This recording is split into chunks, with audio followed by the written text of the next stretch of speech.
What up? What's good? Hey. I tried.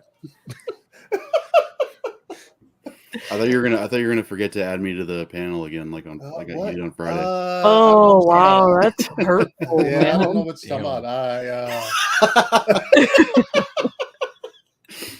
I was literally sitting there on Friday. I was like, "What up?" And I was like, "Oh." You're just like, I'm just watching this episode. Yeah, welcome back to World's Finest. As you can see, World's Finest in the house. Phil's joined us for this panel. We got a lot to talk about. A lot of stuff has come out this week, and we're ready to conversate about it. Obviously, big movie that premiered this week, Doctor Strange and the Multiverse of Madness. Going to give our spoiler thoughts on that. Big discussion. Also, a couple other things. You know, there was a new pick of Thor and Mighty Thor that came out, a couple of days ago. Was it yesterday? It was yesterday, wasn't it? yeah, it was yesterday. Yeah. That we'll take a look at and discuss about it. Also, I did bring this up. I know Phil was there for May the 4th be with you 2022 on Wednesday. And we looked at the Obi-Wan trailer, but I didn't get to get my homies Joey and Meg's thoughts on the Obi-Wan trailer. So we'll take a look at that as well. And look, it's something that we're all looking forward to. We're already in plans for how we're going to watch said show, but House of the Dragon put out another little, they call it a trailer. I think it's still teaser length. Yeah. It's like a minute and a half. It's a short trailer or whatever. We're gonna watch that and talk about that as well. And then obviously we'll get spoilers into Doctor Strange and Moon Knight, which ended this week. Gave us a I thought was a pretty fire finale to the season. I haven't seen it yet. What? Really? Yeah, I haven't watched it yet. All right, we'll see everybody back No, but here they in already an got hour. spoiled for me anyways, dude. It's a Disney Plus show. You go on the Okay. internet a millisecond after it ends and it's already fucking spoiled. True. So. Yeah, actually, if you So it doesn't really matter to me if you guys talk about it. if you're a spoiler poster, the fuck out of here. You get one of these right in your suckhole. In your what? What's up? Some Step Brothers. Yeah. Yeah. Best movie ever. Yeah. I don't think Anthony's seen it. Probably not. I did see Brennan Huff sitting right here watching Hey. the show. Technically. Brennan and Dale both are sitting here watching. So, Standing. Standing. Yeah, you see him right there. Yeah, you said sitting. Anyways. Well, You can just send those. You can just send those to us. Yeah, Huh? yeah. You I'd can like send to. them our way. Yeah. Send them on our way.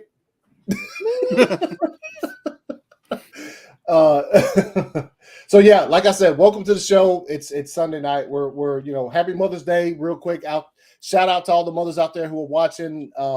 It's different. What'd you say? What? I said word to your mother. And I said sorry in advance. Yeah. Oh man. So yeah, we got quite a show planned for you guys. So real quick, let me get this shit up because here we go. Tell all your moms we said hi. Yeah. What Joey said. Yeah. Yeah, for sure. Let's see. Real quick, we got. Let's see. Droga in the chat. Yeah, Droga was good. I haven't seen it, but I've seen a lot of spoilers. So yeah, which one? Doctor Strange, or you just said I haven't seen it? I don't know. Frank in the house was good. Frank, what's up? What's up? I do want to start off the show with this right here, man. A real quick shouts out and rest easy. And look, if my portrayal of his last name is wrong, I'm sorry. I say Pérez, George Pérez, has sadly passed away at the age of 67. This was yesterday on Free Comic Book Day of all days. Look, we all can look back, and as I scroll down, you can see some stuff. DC celebrates George Pérez, and a lot of things that that people found with his talent and his overall impact on the way we read comics right now. It's just the names that you hear when you start talking about comic books, when it comes to legendary status and stuff, and obviously you hear like Lee and things of that nature, but this dude was way before that, and he put his stamp out there. And I think one of the great things I love with this picture is he's at a con and it's him just enjoying life. I'm not sure if at this point in time he was, sick or whatever. If he was, my mistake, because I don't know. I do know that this picture was taken kind of recently, and they discussed the film, decided this picture they wanted to use for him, which is an awesome picture considering the shirt he has on and what he has going for him right there. And obviously he's sketching stuff for some fans or whatever. And so that's us. World's Finest sending our shout out. Rest easy to George, because you had an impact, a big one, as far as there's a reason why a lot of the stuff we talk about might not be comic book stuff, but like when we do get to talking about it, there's like an emphasis, like what this dude did, like pretty much is he's had his hand on a lot of what we look at even after what he's done. So yes, we like to give our shout outs to him and to the family, friends, and everything of that nature. Let me ask you, Phil, man, what is George Pérez, man, for you, man? I mean, him and Marv Wolfman are the reason the Teen Titans are what they are today. Exactly. They've created some of the most seminal characters ever created.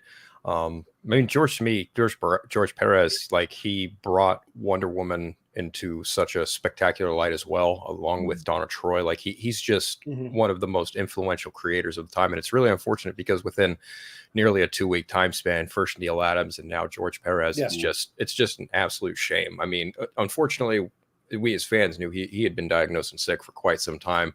So it was just kind of a blow to find this out on Free Comic Book Day, like one of the best days for any comic book fan, but it just kind of made it a little bit more somber, I suppose. I don't know. It was devastating.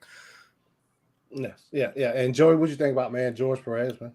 I mean, just like Phil kind of said, that influence that he has is pretty obvious and kind of goes, unspoken a little bit. Like I don't think a lot of people know, and not to call them out. I'm just saying, like, I don't think a lot of people know the impact that he has on a lot of their favorite stories that have been turned into animated or live action, whatever. And it's just it's brutal. He it's not wasn't a very old age when you think about it. I mean, it sucks, and it's even worse that it was on Free Comic Book Day. It was kind of that bittersweet, but yeah, I don't know. It's just that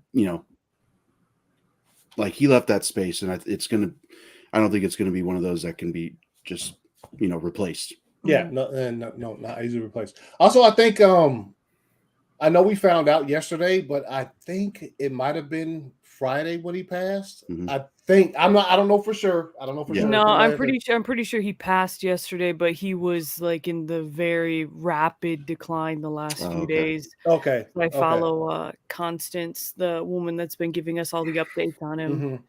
And yeah, I think it was around like Thursday or Friday when she posted that like he's just literally just resting and he's thankful for all the love. And because usually she would post a picture of him just chilling, but they stopped posting pictures the last few days, which completely is understandable, of course. For the privacy for the family, yes. Yeah. That's and for those that will say, hey, yes, we appreciate all the I'm sure his family, as well as he does, looking down, says, I appreciate. I mean, George was like such a huge supporter and proponent for Free Comic Book Day. So as much as it sucked to see that news on that day, it was like, it's just going to be a day that we can just remember him even better during Free Comic Book Day, and maybe integrate like a celebration for him on that day too. Because I mean, George loved the comic community and the cosplay community, especially. I loved seeing pictures of him at cons with cosplayers of like his like style of Wonder Woman that he did was just so beautiful, but she was so strong looking still. He really brought her from being like just the dainty female sidekick into like being big and powerful. And he did that for all the Amazons in the book. You look at any Wonder Woman book that he did the art for, and it's just, you can really see the style that he gave her, you can still see in today's work. Just it was definitely, I was at work yesterday and I saw that tweet come up and I just had to go to the bathroom. I cried a little bit because they did a reprint of Justice League and Avengers this year that he did the art for, and raised a ton of money for I don't remember what specifically it went to, but raised money for the illness that he was dealing with. And it was just really cool to see his artwork reprinted, and DC and Marvel came together and did that. So that was really nice. And it was great that he was alive when that happened, Yeah. Yeah. Agreed. That is. Well, I mean, just that tweet that they followed up with that tribute. I mean, you can just see the legacy he leaves behind. And, I mean, and that's by so many iconic artists too in the community, and they all had such great admiration and inspiration. You gotta scroll; it's the very second one, and that's going to be in the pages of this one here. Yeah. Okay. So you can see like Alex Ross. You can definitely see Alex Ross's work right there with Spectre, but that's going to be in the spread for June, so which I believe is his birthday month. Absolutely fucking incredible right here. With the all Titans of those Tower right here around him that he just. I mean, you see the Amazons with Ares up in the corner, and there's Vigilante, and it's as much as it sucks that he's gone, at least we have so much beautiful artwork of his that will stay forever. I like the Nightwing right here with the old Robin costume, just fucking right there. Yeah, no, it's absolutely incredible. So shouts out, man, and rest easy, George, man. Your impact will forever be felt for years. It's not going to stop with this, I guarantee you that. And just looking at this, and I'll bring it up here one more time. It's just this right here, this DC, and like Meg said, it's going to be in a spread in a couple of comics and stuff. Like, this is absolutely incredible. And you see Martian Manhunter back there and shit. This is dope. Yeah, Tornado. It's awesome. I love the old style suits that he did, and yeah. Like, that's the most iconic look for these characters, and it's really great, and it's cool to see him sitting right there with the Titans. Yeah, dude. Yeah, it is with the Titans Tower right there on the drawing board, and you have Beast Boy here, and is that Donna Troy? That's Donna Troy. Yeah, Donna Troy. Yes, that's right. First Nightwing. Yeah. You got Raven back there. So it's dope, and obviously that's one of the things that he blazed the trail on was the Teen Titans, and besides the show. Well, it's cool about that art piece that you just had up. His work, like, I know it was just like the Titans Tower, but his work looked complete, and he looked like he was kind of just kicking back and like, like, I'm good. I did what I wanted to do. It looks like I bring back up again. The look on his face is like, enjoy, man. Yeah. Enjoy what I've given you. And it's absolutely incredible. Also, I like Starfire right here putting the little lamp on top of his work. Oh yeah, that's dope, dude. That's pretty fucking. This right here. I like to have this in poster form. To be honest, I had that shit back there. On the wall. Look at right there. It's just fucking incredible. Man, rest easy, George, and we'll try our best as fans of your work to keep what you started going on. And I'm sure the artists that work with you on a daily basis, the people who were influenced by you, will continue to use what they were given from you, to make fans happy. And that's exactly what we got here by this shot, this last little thing that what DC celebrates George.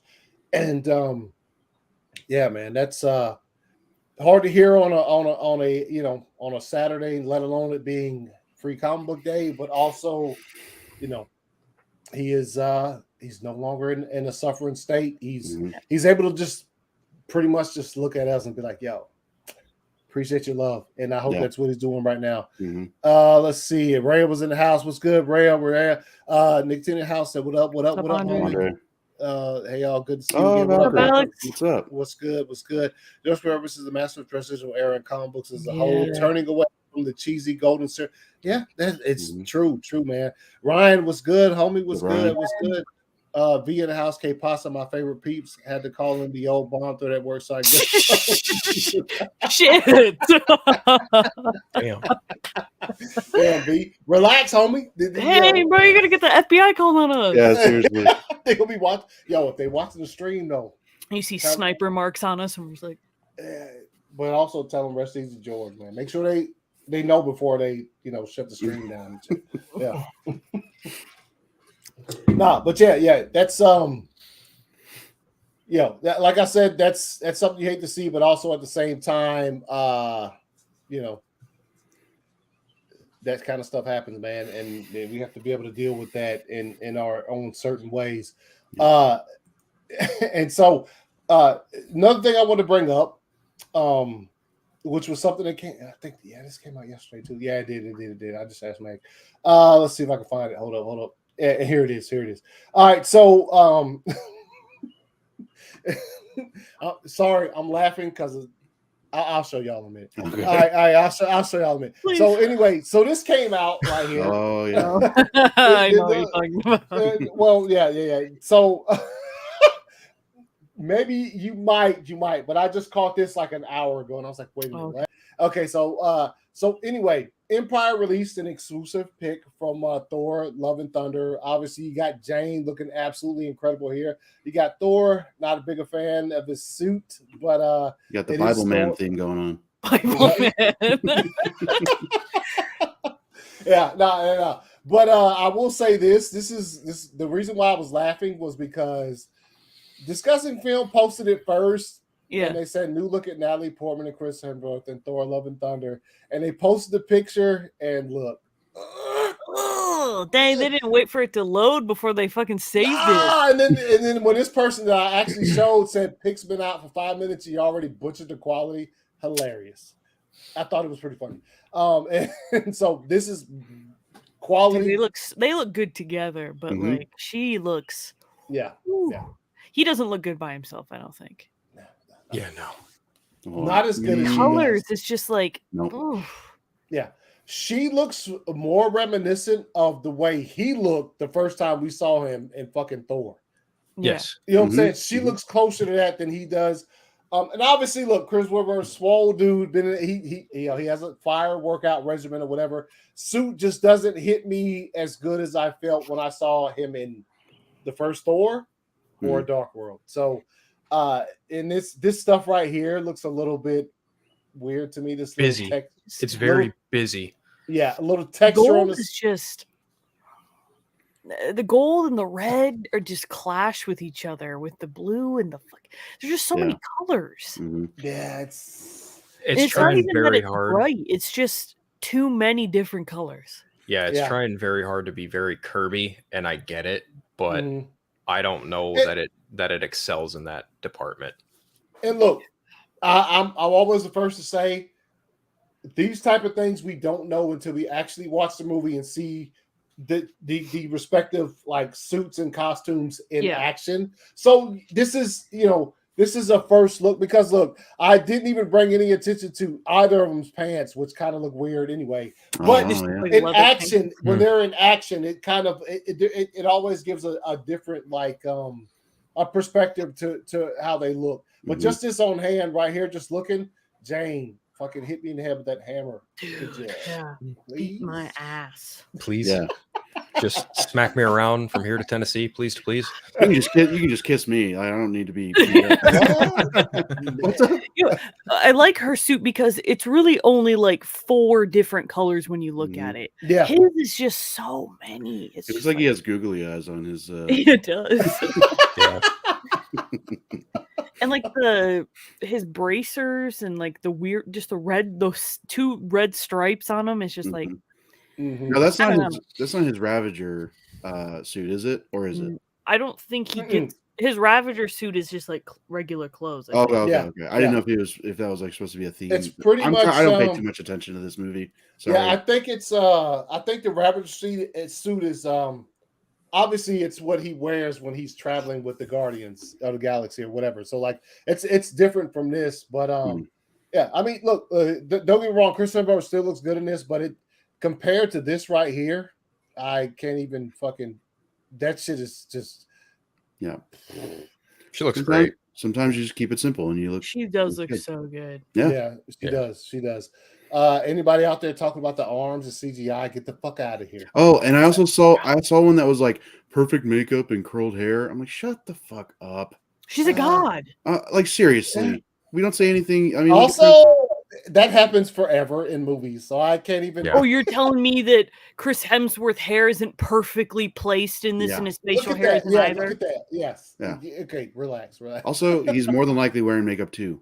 Guys wear makeup. That's the thing. Yeah. And she's not even wearing that much makeup. No, it's not like she's. Yeah. Yes.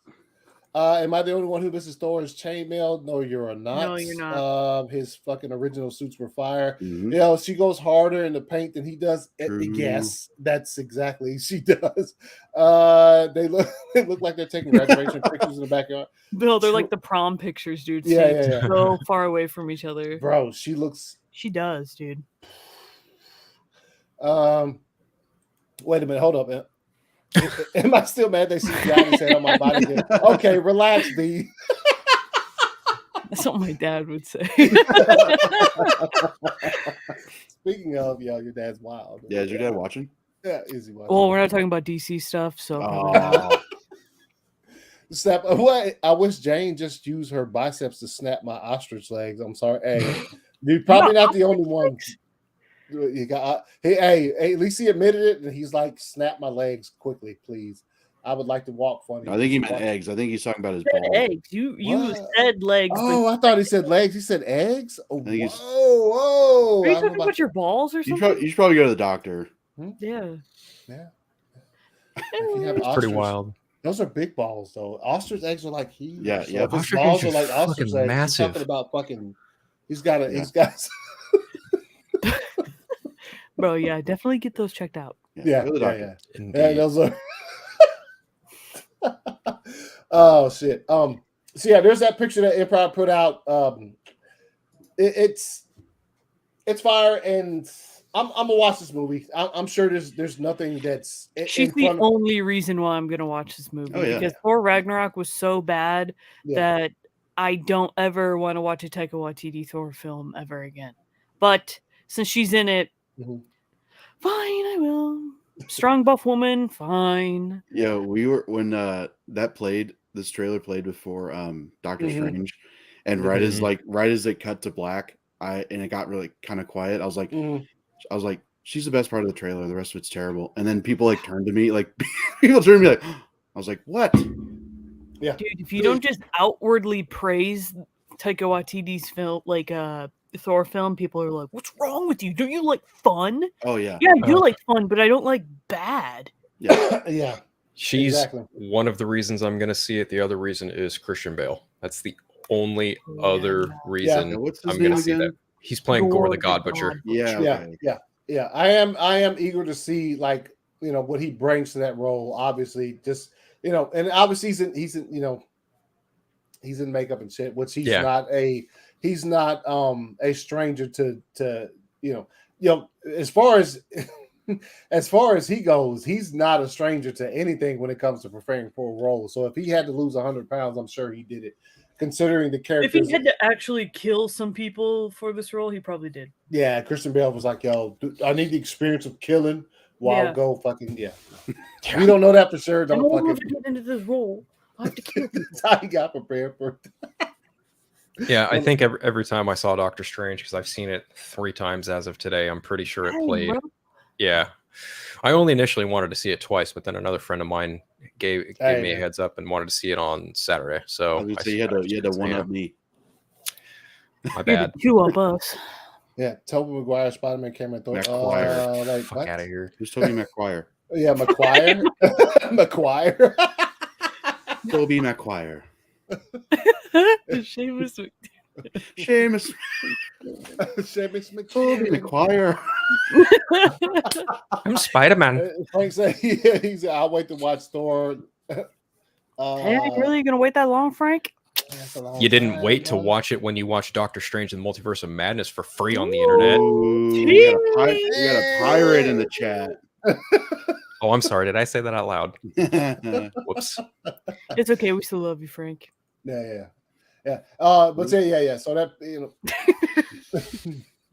Pitt came out the other day. I thought I'd bring that up just because there was a lot of love shown to Jane, just looking absolutely incredible right there, and Thor just standing there. He didn't even have his perspective weapon in hand. He's just fucking standing there. While Jane, on the other hand, fucking wielding Mjolnir like, yo. What's up, bitches? To be quite honest, I'll clap all y'all right now if y'all have anything to say about it. So that's Really? What? You'll clap us all? You'll clap us? I was just saying Jane was saying that. Oh, she will? You mean what's her number? Wait, I mean, what? Please. Hello. Please. Oh shit. So something else that came out this week, and I did want to bring this up also before we got to like the meat and potatoes of the episode, was like I was talking about on May the 4th be with us 2022 on Wednesday. We did watch the new Obi-Wan I still call it a teaser. They call it an official trailer, but I still want to call it a teaser just because it's really short and it doesn't it still doesn't, which I'm glad didn't reveal much, but it was basically like the first little one. They just added some little Darth Vader shots. Yeah, they pretty much. All right, here we go. Thanks. I know. Thank you. Okay. What? Oh, nothing. Okay. All right. Hold on. He says Doctor Strange Multiverse of Madness was a must-see. Taika's movies are not. Why didn't you go see it? Probably. Right? If it was a must-see, he didn't. I just said. All right. So anyway, here's the Obi-Wan. They call it the official trailer. It's mad short, so I still want to reference this as a teaser. But whatever. Here we go.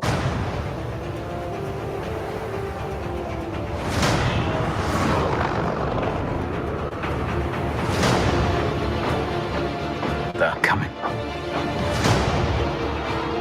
Stay hidden, or we will not survive.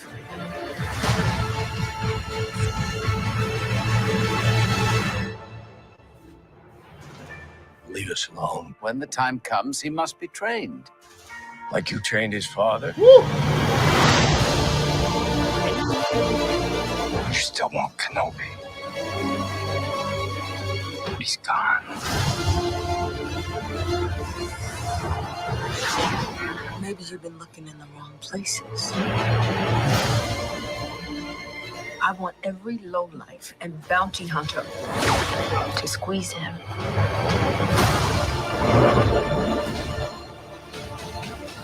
You can't run, Obi-Wan! You can't escape him!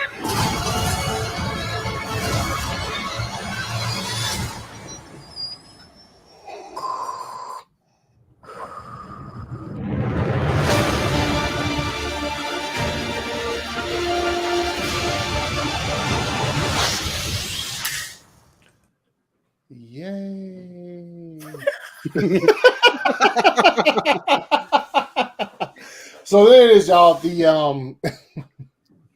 I call it teaser, but it's probably the final anything we'll get from Obi-Wan, considering that it comes out in just a few weeks. I hope so. I don't see any more. Yeah, no, that was absolutely fire. I remember when I saw it before we did the show the other day, and I was like, yo, this is fucking dope. No, everything about it, I didn't find a flaw in that entire thing, and that's I've already given my thoughts to Meg. What you think about the Obi-Wan? Yo, Obi-Wan is my favorite Star Wars character, and Ewan McGregor is such a great actor. I think it looks really cool, and I'm glad they didn't show a lot of Darth Vader because I feel like that would have like kind of overpowered the trailer. No, I think it looks good, and I'm glad that they're not really showing too much about it.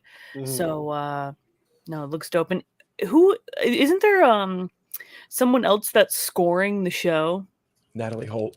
Yeah, I think what else did she did another Marvel thing, didn't she? Loki, right? Yes. Oh Yeah. yeah, she did. Okay. She did Loki. Yes. Yeah. Which Loki won which Kenobi. is cool. I think John Williams only did the Obi-Wan score. He just only did Yeah, one he theme, did. right? He did Obi-Wan's theme, I think. Okay, yeah. Yeah. Because like, as much as I love John Williams, like the newer Star Wars movies, I feel like the score is a little out of date sometimes, which is one of my big issues with fucking Doctor Strange. Is Danny Elfman's score is just so out of date, and We'll talk about that. yeah, Yes, we will. yeah. So Right. I think I love the music in the trailer, like a remix of a classic song. Ewan McGregor looks really cool. Seeing little kid Luke was really cool. Mhm. I hope we see some interactions with them that's more than just him kind of creeping on him, you know. But He's just watching a kid from afar. it looks really good. I just really hope that Disney Plus does well at least one time with the 6-episode thing, because every project they've done the 6-episode thing with is just, it's not enough to me personally. I don't think it's enough. So I hope this breaks the mold of that. It just kind of depends on what the story is. So Yeah. What'd you think, Joey? I thought it was great. Yeah, I just like the last few years, I've started to realize like Obi-Wan's We know Reese. in episode. spoilers. No, I'm just kidding. No, I mean, if you hadn't I'm seen telling it, you Dad. hope. I'm telling Dad that you said that. No, I like the last few years I've realized like Obi-Wan's kind of the best Jedi like character, and Wasn't he the first? He was the first Jedi to kill a Sith Lord in what, like 1,000 years or something like that in Star Wars? no, Reese was good on it. Yeah. That's a good point. So And I mean, he never really has a bad like. Technically, he doesn't really lose to Vader. Like he's kind of just lets him kill him, which is like even more of a, a power move a little bit. Yeah. But no, this looks great, I think, and quality wise, like I love Mandalorian. I really liked Book of Boba Fett, but like even just the way it's shot and like the just the way it looks a lot better. Yeah. But no, I'm hyped for it. I think everything looks pretty good, even though people love to give shit to the what is it? The Inquisitor? Is that his name? Or like they're like a group of people or whatever. Because like he is bald. I'm like, okay, I don't know. Like it's just geeks and gamers. They can't shut the fuck up about it. Yeah, some people seem to just have their panties in a bunch over like him not looking exactly like he's supposed to. It's like, are you even a fan of this stuff at this point? Like, all you do is complain. Like, do you even like these things? No. And it's Star Wars fans, and obviously, like if you're one of the good ones, I'm not talking about you, but Star Wars fans are some of the biggest, like most entitled, but also like they have the most. They have everything. Yeah, and it's like you complain so much for someone who has everything. And this is coming from like all other fandoms are just like, dude, we wish we could have half of what you have. Just, like you don't have to love everything, but like I'll say this: once we get to a certain movie, I'll get on that other fandom who has everything, still complaining. Fucking relax. Yeah, I mean the Star Wars, at least the fandom menace, they legitimately set the precedent for being toxic in a fandom. Like I can remember way back when, even before the sequel trilogy happened, there were people who would still take my massive shits on the prequel movies. My cousin notoriously was one of them. He thinks the prequels are just garbage through and through. And I just got sick and tired of hearing it because he'd always just bitch about Phantom Menace and Attack of the Clones. And it's shit like that I just don't bother with anymore because it's pointless. I grew up with those movies and I can't look at them in that same light, or even the sequel series in the same way. Like I just can't. I mean, yeah, there's a level of quality that goes along with each of the trilogy, sure, but like it's all preferential. But at the same time, there's a way to be critical, and then there's also a way of just being an outright shithead about it. Yeah. No, there is. So, are those your thoughts on it, Phil? Or you got some more? About I mean, the actual Obi-Wan trailer. We talked about it on Wednesday, and it was certainly something. I mean, like, I think when it comes to the Star Wars shows on Disney Plus, this has the potential to more than maybe be the best of the bunch so far. It is also going to be the only limited series. I don't know that they've come out and said they're going to do another Book of Boba Fett season. Just based on the reactions to that, I'm not entirely sure. But this one, they for sure went in with the mindset of making it a limited series. And I think that's probably the best approach to do so, because there really is only a finite amount of things you could do with Obi-Wan from Revenge of the Sith going into A New Hope. But I feel like the story that they're telling is probably the best one they could do. And especially since they're not even going to try and tread on what happened in Rebels, where we saw the rematch between him and Darth Maul. I don't think you need to go through that again. I do think it's a good idea to not necessarily retcon, but just put out this idea that no, Vader and Obi-Wan fought before their last fight in A New Hope, and I'm looking forward to seeing that rematch. And I'm also looking forward to, apparently, like, you know, if you're a fan of Clone Wars, this is going to be up your alley, because I think they might have done some flashbacks with Hayden Christensen and Ewan McGregor. Oh, dude, that would be so have dope. they now have they confirmed that it's going to be like a one and done, or is it like, because I know like some limited series kind of can do like one or two and then just be like, that's true. But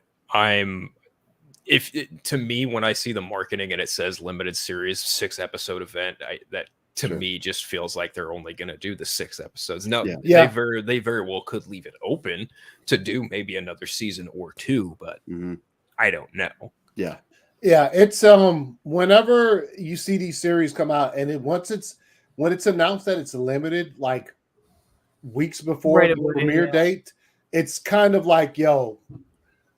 And I'm sure I think they're going to do it really well. And I think that at the end, you might be like, ooh, give us some more. But I think maybe it might end in a certain way to where I think I think they, as funny as this sounds, like talking about like when you have these properties and you have the companies that own them, and look, they're always out here for money and things of that nature. I think with this one, I think that they wrote 6 parts, and I think that's all they're good. I think that they realize this is one of the few properties you can't fuck around with.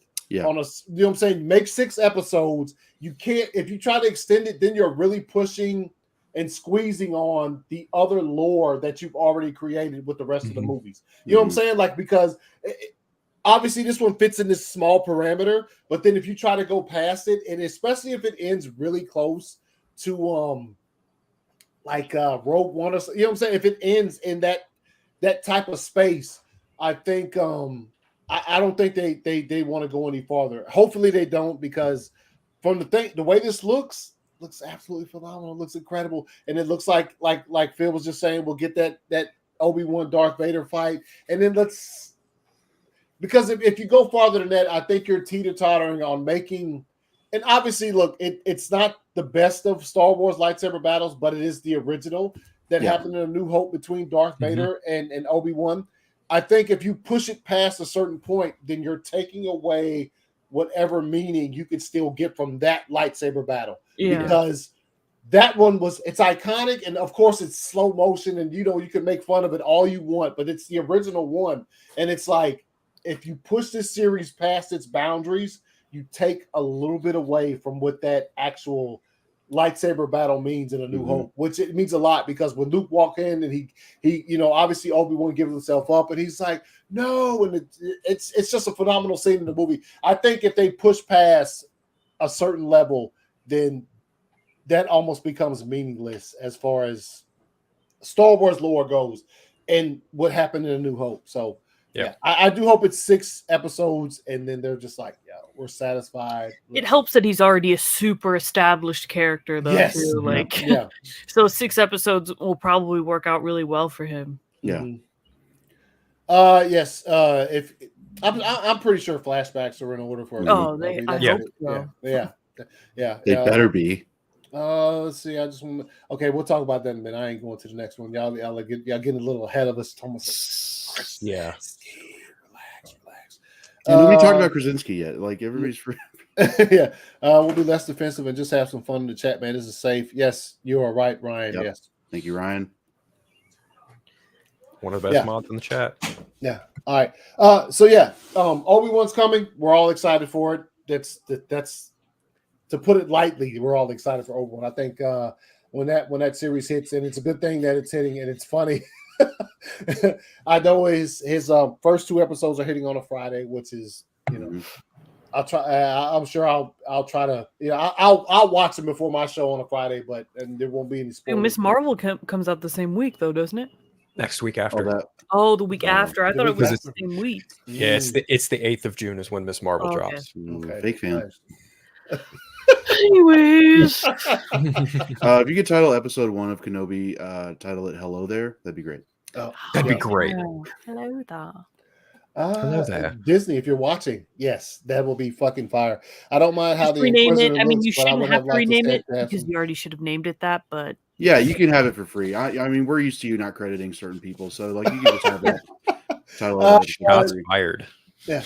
I don't look. I don't. I feel Reese's comment there. I don't mind how the Inquisitor looks, but they didn't, and he looks. Look, when I first saw him, the first little teaser we got when I saw the Grand Inquisitor, I didn't say, "Who is that?" I knew exactly who that was. It didn't matter that it wasn't symmetrically, whatever you want to put it. I knew who it was. So if you're a Star Wars, let's just like, I'm not attacking you, Reese. Like, you know, not you, brother, but it's like things that are because has Grand Inquisitor been in like the animated stuff? He was the first antagonist in Rebel season 1. Okay, so along the same lines as like Cad Bane, it's not gonna look the exact same, and you're kind of just gonna have to be okay with that or move on. I don't know what else. You have to remember that like there's actors that have to wear those prosthetics and stuff like that, and I mean CGI can only, I mean, it can do a lot, but then it kind of teeters on the why did we even hire somebody if we're just gonna CGI with, you know, their entire face or whatever. Right. So I think at the end of the day, it's just if they probably tried out a lot of looks for especially even Cad Bane. So and they picked what they thought looked the best. And if we're down for creative freedom, then we just gotta let the creators do what they like. I mean, but then look at Bo-Katan in the second season of Mandalorian. She looked, I mean, I didn't watch any of the animated stuff, but like she looked pretty, accurate. Yeah, what that very was. close. And I barely heard anybody say anything about it. Like I barely heard them give any praise. So it's you got to show up, or like you can't really have it both ways. Like it's just weird. Yeah, as a matter of fact, when it came to the Mandalorian and how let's when the Mandalorian hit, it was this does no wrong. Like the Mandalorian hit, and they hit a lot of fucking fire beats as far as because where we were at as far as the Star Wars fandom, we coming off of some kind of controversial sequel trilogy. So when the Mandalorian hit, and you were like, "This is fire." Every beat of that entire first season of the Mandalorian, up even got the child, you were like, "Oh," like it just hits. And then I think as far as what you were saying, Joey, is like, no, they didn't have any problems with her either. I think the first time I heard complaints was Cad Bane. I was just like, he looks fucking phenomenal, though. Yeah. I don't understand. It's as like people act like they're totally unrecognizable. Like look like Cad Bane looks what? Yeah, like, he his looks face great. isn't fucking. His face isn't 2 centimeters longer than it should be. I don't even know who this is. It's like, bro, what? They said his name. Yeah, this is another one. People complain about Ahsoka. Are you serious? Oh, she wow, looked I didn't know. absolutely incredible. Which she looked, that is all prosthetics, so they probably kept them a certain length because if they get she too has long, to be able they to get all fucking fucking lightsaber fight. wrinkly and shit. Yeah, and also like, she has to be able to perform in those prosthetics. So relax, like she has to be able to do shit. This is what we're talking about. Yes, if that's Star what Wars you fans, Yes. shut the fuck up. Yes, please kindly You shut the get fuck up. so much. If all you have to so complain much. about, honestly, is how like a character looks just a little bit off from their like animated counterpart, I think you've got it pretty, good. You're doing fine. It's and that's and look, and I am, obviously I I did a show just on May 4th just to talk. Like, I am a Star Wars fan and I am okay with all of this. Like, you know what I'm saying? None of this stuff bothers me to any extent to where I'd be like, I am fucking done with no, period. Like, as Star Wars fans, we're eating very, very well. And the people who are thinking that what you're tasting is not delicious enough, how about you just not watch Star Wars anymore for the rest of your life? Because I'm gonna go ahead and tell you, right, as a Star Wars fan, since I saw I saw Return of the Jedi in theaters when I was a kid, like the original theatrical run. So I've been a Star Wars fan for a long time, and I am enjoying every fucking platter of food that they're giving me. You know what I'm saying? I mean, the sequel trilogy, you know, but I can still adjust to it being Star Wars and have a knowledgeable explanation to why I might not like certain things. But I'll be damned if you're going to see me totally tell a series ying shit, because Cad Bane's face is 1 inch too fucking shorter than it should be. Get the fuck out of here. Or because the Inquisitor's head is, you know, too round or whatever the fuck. It's like, okay, what the fuck ever. I'm just not going to put any energy into that conversation. But you get what I'm going for, you know? Yes, it's like it's frustrating because like go ahead, Phil. There's just an abundance of Star Wars between comics, especially now with the TV shows and what they have lined up for the future. I mean, there's a Star Wars show that's going to come out called The Acolyte, which takes place in like the High Republic era. They've got they've got a few other shows in the they're doing the Ahsoka show as we speak. And I've heard some people say, oh, you know, it's gonna maybe have Darth Maul. And I'm just like, well, if it takes place in the same time frame that we're in now, you know, kind of post, you know, if it's in the Mandalorian time frame, then I don't see how that happens, because Darth Maul's dead. Yeah, it's gone. He's dead. Sorry to be a Debbie Downer, but it just ain't gonna happen. You know, I could see Grand Admiral Thrawn making an appearance, and that would be fucking cool. But no, it's there's really just a lot to like in regards to Star Wars, even if the sequel trilogy didn't do if the sequel trilogy didn't do what you wanted to get out of it, that's still fine, because it's still Star Wars at the end of the day. Like, straight up, like those characters, there are children who look at Rey, Finn, and Poe, and they don't even know about all the behind the scenes bullshit that went on. They don't. And they're like, "Yo, let me get her yellow lightsaber and let me fucking go smash cats." You know what I'm saying? Yes. Take one thing, Star Wars. Exactly. Yes. Yes. Star Wars fans, like, they have so much that they can pick and choose, like, what they want to watch and what they don't want to watch. We like every other. I like Marvel is the same way though, right? Like, Marvel fans can pick and choose what they want, but yeah, man, it would be dope to just be like, oh, okay, well, like, I have so much content in the universe that I choose, or the fandom that I choose to be in. I don't have to watch this stuff if it doesn't look interesting to me, or because I have this other stuff. Yeah, because I have like the animated shows or the comic books or all of these fucking movies that I could watch. They literally got to the point where they're like, oh, why don't we do an anthology that's anime? Yeah, and it's like what other franchises have that? Visions, you talk about Visions, right? Yes, it's very few and far between. Yeah, exactly. So we all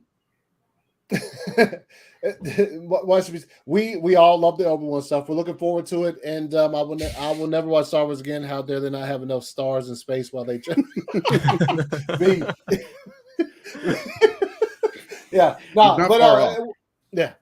seriously.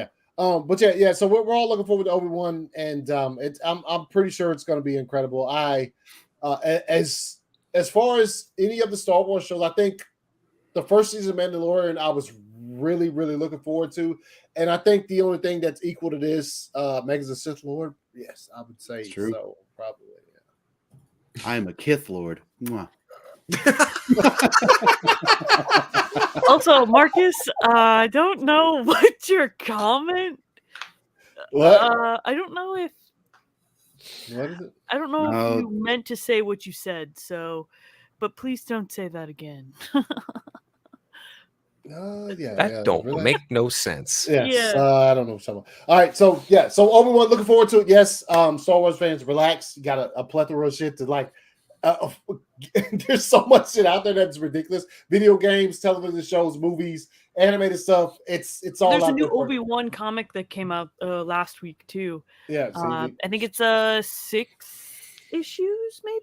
So cool. probably one a week with the show. I was gonna say, Yeah, like a companion, fire. that'd be And there's cool. some really dope covers that came out, especially this week. There was I think it was like a 1 in 10 variant, and it had Ewan McGregor, Obi-Wan on it. So Nice. that was really Oh, cool. there you I mean, go. they made a ton of them, so go check that out. Yeah, I think it comes out probably around this. Like, I mean, obviously not around the same time as the show because the first one just came out, but I think it's bi-weekly if I remember correctly. I might take one of my floating holidays on that Friday just so I can watch the first 2 episodes.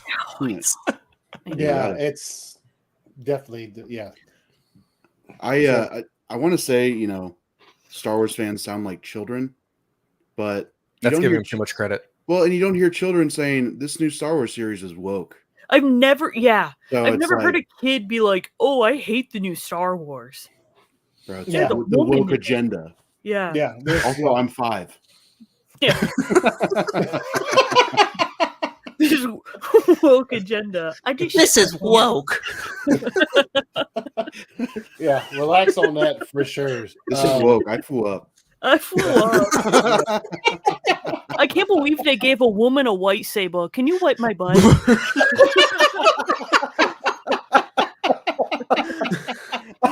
Why is Luke Skywalker a kid? I need my nap. Yeah. I need my papa. Wipe my. That's good. Oh my god.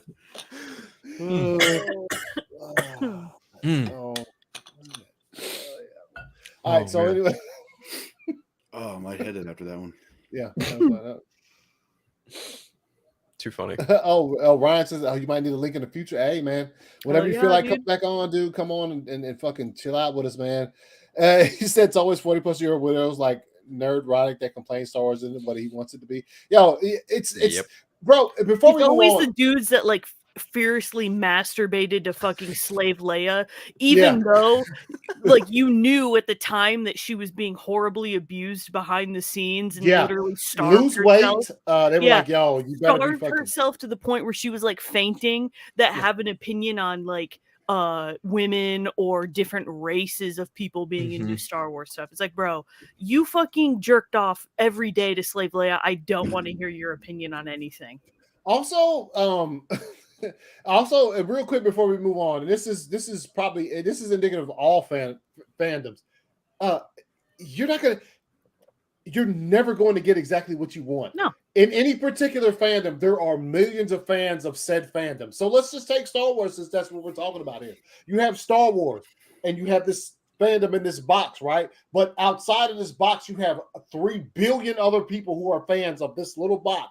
Do you actually think that every person who's a fan is going to get their questions answered in something? No, which is one of the most enjoyable things I've ever had about watching a Star Wars film was seeing Snoke get murked in the middle of The Last Jedi, because there was so many fucking fanboys. Snoke is the fucking whatever, got murked, and it was funny. But I'm just saying that to say, people complaining that they don't want it, that it's not what they want it to be. It's never going to be that, bro. Like there's writers and there's creators here who are making things, and they're trying to make it for the vast majority, but they're never going to make it for the mass majority, because people have so many different opinions about what they want from a certain thing. That's why when a certain thing becomes so large, it's inevitable that there's going to be some kind of downfall for it, just because so many people, and we'll get to it in a bit. And when we start talking about Doctor Strange,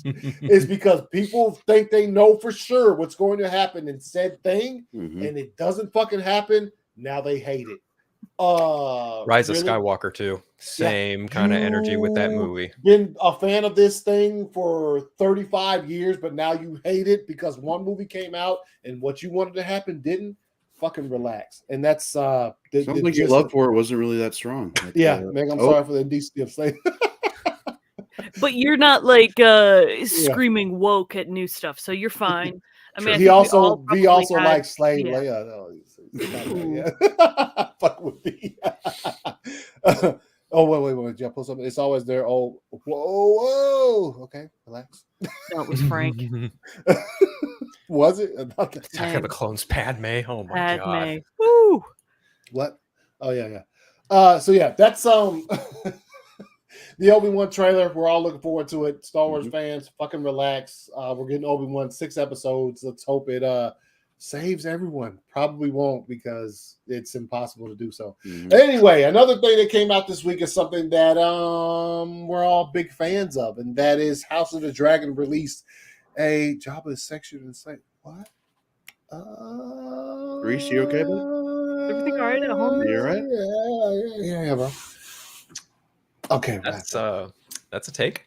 Yeah. All right. So, anyways, like I was saying, something else came out this week. Something that pretty much we're all looking forward to is House of the Dragon, Game of Thrones new prequel series, which is fucking rolling right along. What happened? What are you laughing at? What? Gee, what the What? What Hulk talk are you talking about? I am Did you say so something about the confused. Hulk? It's in the Hulk. What the fuck happened? I didn't remember talking about the Hulk. Oh, thanks, man. That made me laugh. But yeah, you're gonna go down to the dungeon. I'm sorry. Yeah, Jack, if you're fucking get used to those fucking. Yeah. Get used to these chains, homie. Get used to these bars. But anyway, your Uncle Jailbird Joey, huh? yeah. Use these bars, kid. Oh man, I need to clip that. feed him It's to in the my rainforest? that's in my notes to clip. I haven't clipped it yet because it's super hilarious. As for the people you bounce from a stream, like you fucking kick them out, and then you're like, "Yo, get used to these bars." Nice, that's good. Yeah. Nice. But anyway, so like I said, House of the Dragon put out a new. I still want to call this a teaser too. They tried to call it a trailer, but it's like really short, and it's I'm sure we'll get a longer one close to release, which is August 21st. But anyway, ladies and gentlemen, That's not too far off. no, it's not. It's not. It's really not too far off, and I am super fucking excited for it. So, wait, was this the one? No, I'd imagine it's going to follow the same kind of structure as Game of Thrones, right? Like 10 episode seasons, hour-long episodes. Yes, I'm it sure. is. It's 10 episodes. Yes. It's Okay. 10 All right. So, this is the newest trailer for House of the Dragon, which I wore my Game of Thrones shirt tonight because I can't wait for this fucking shit. And there's, we're going to discuss this because it's absolutely incredible. But here we go. Let's do it.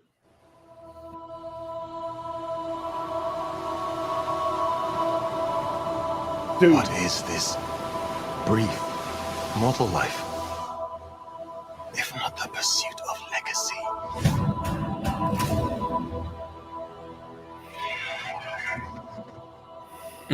I, Rickon Stark. I call it Solarian. I, Foreman Baratheon. Bro, I got chills. Promise to be faithful To King Viserys, and to his named heir. Princess Rhaenyra. Rhaenyra Targaryen. Men would sooner put the realm to the torch than see a woman ascend the Iron Throne.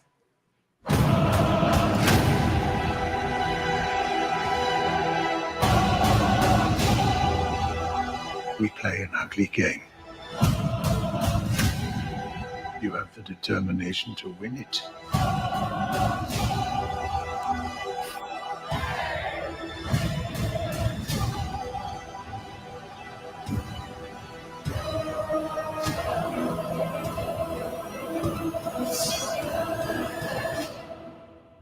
History does not remember blood.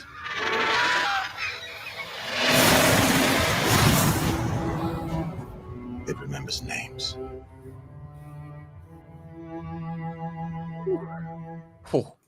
Yeah. So Let's fucking go.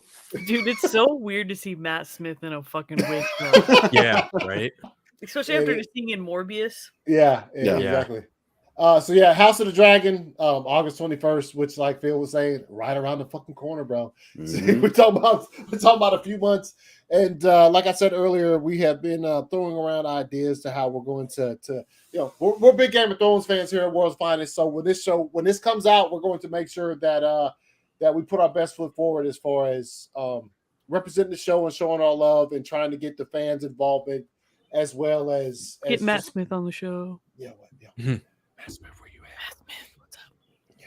We all love Morbius, so Yeah. Come on, Morbius show. is awesome. Yeah. So what you guys think? Look, I will tell you this. My favorite line is fucking. She's like, yo, men would rather watch the realm just burn to the ground rather than watch a female. That shit is so fire because it immediately it shows Rhaenyra, and I'm just like, yo, let's fucking go, dude. Hopefully she's clapping the entire fuck. I just want to see her fucking get. That is quite a woke line. What? It would be cool as fuck to actually see a Targaryen woman sit on the Iron Throne. Yeah. Because Daenerys, spoilers, but Daenerys dies like 5 steps away from the Iron Throne. Yeah, and then they melt it down to the ground before she can actually sit on it. So it would be really fucking cool to see a woman actually sit on it. That's not Cersei. Even though I love Cersei, but yeah, no, I that's exactly what I want too. That's why that little piece in there, I was like, that's the biggest takeaway I had from that trailer was. Did you see that? What? Made 2 more billion. That's funny. They made 2 more. That's funny. More billion. I will be stealing that line. Joey, what'd you think about the House of the Dragon trailer, man? Oh, I mean, I'm hyped. Like we watched it Friday, but like it just gets better each time. Yeah. And I'm kind of glad they didn't like. So when did the last teaser come out? Was it like it's been a few months? Yeah, I think it was like the beginning of the year, maybe. Yeah, March, I think, somewhere in that ballpark. I'm glad they're not like putting these out like a year, in Yes. advance and making us, wait that long and, God forbid, like the hype dies down or anything. But yeah, no, it's Game of Thrones, man. No, I know the hype will be, but yeah, I'm really looking forward to it, and looking forward to breaking it down with you guys, and just it's gonna be awesome. I found after the trailer came out, I was just kind of like looking stuff up at work, and they released like character synopsises for some of the characters, and so you put that one. Where's it at? Rhaenyra's is the king's firstborn child. She is of pure Valyrian blood, and she's a dragon rider. Many would say that Rhaenyra was born with everything, but she was not born a man. Yeah. The way it's quoted, I saw your tweet. The way it's quoted is funny. It's almost like they might as well been like she was born with everything except a fucking cock, bro. Yeah, bro. That's what they might as well just said. The way it was worded, they say it like that, and I'd have been like, She will not be dragging these nuts across your face. Before we get to everyone else's, did you guys watch the teaser or the trailer for Crimes of the Future? I saw a little bit of it. No. Yes. It looks weird as shit. Yeah.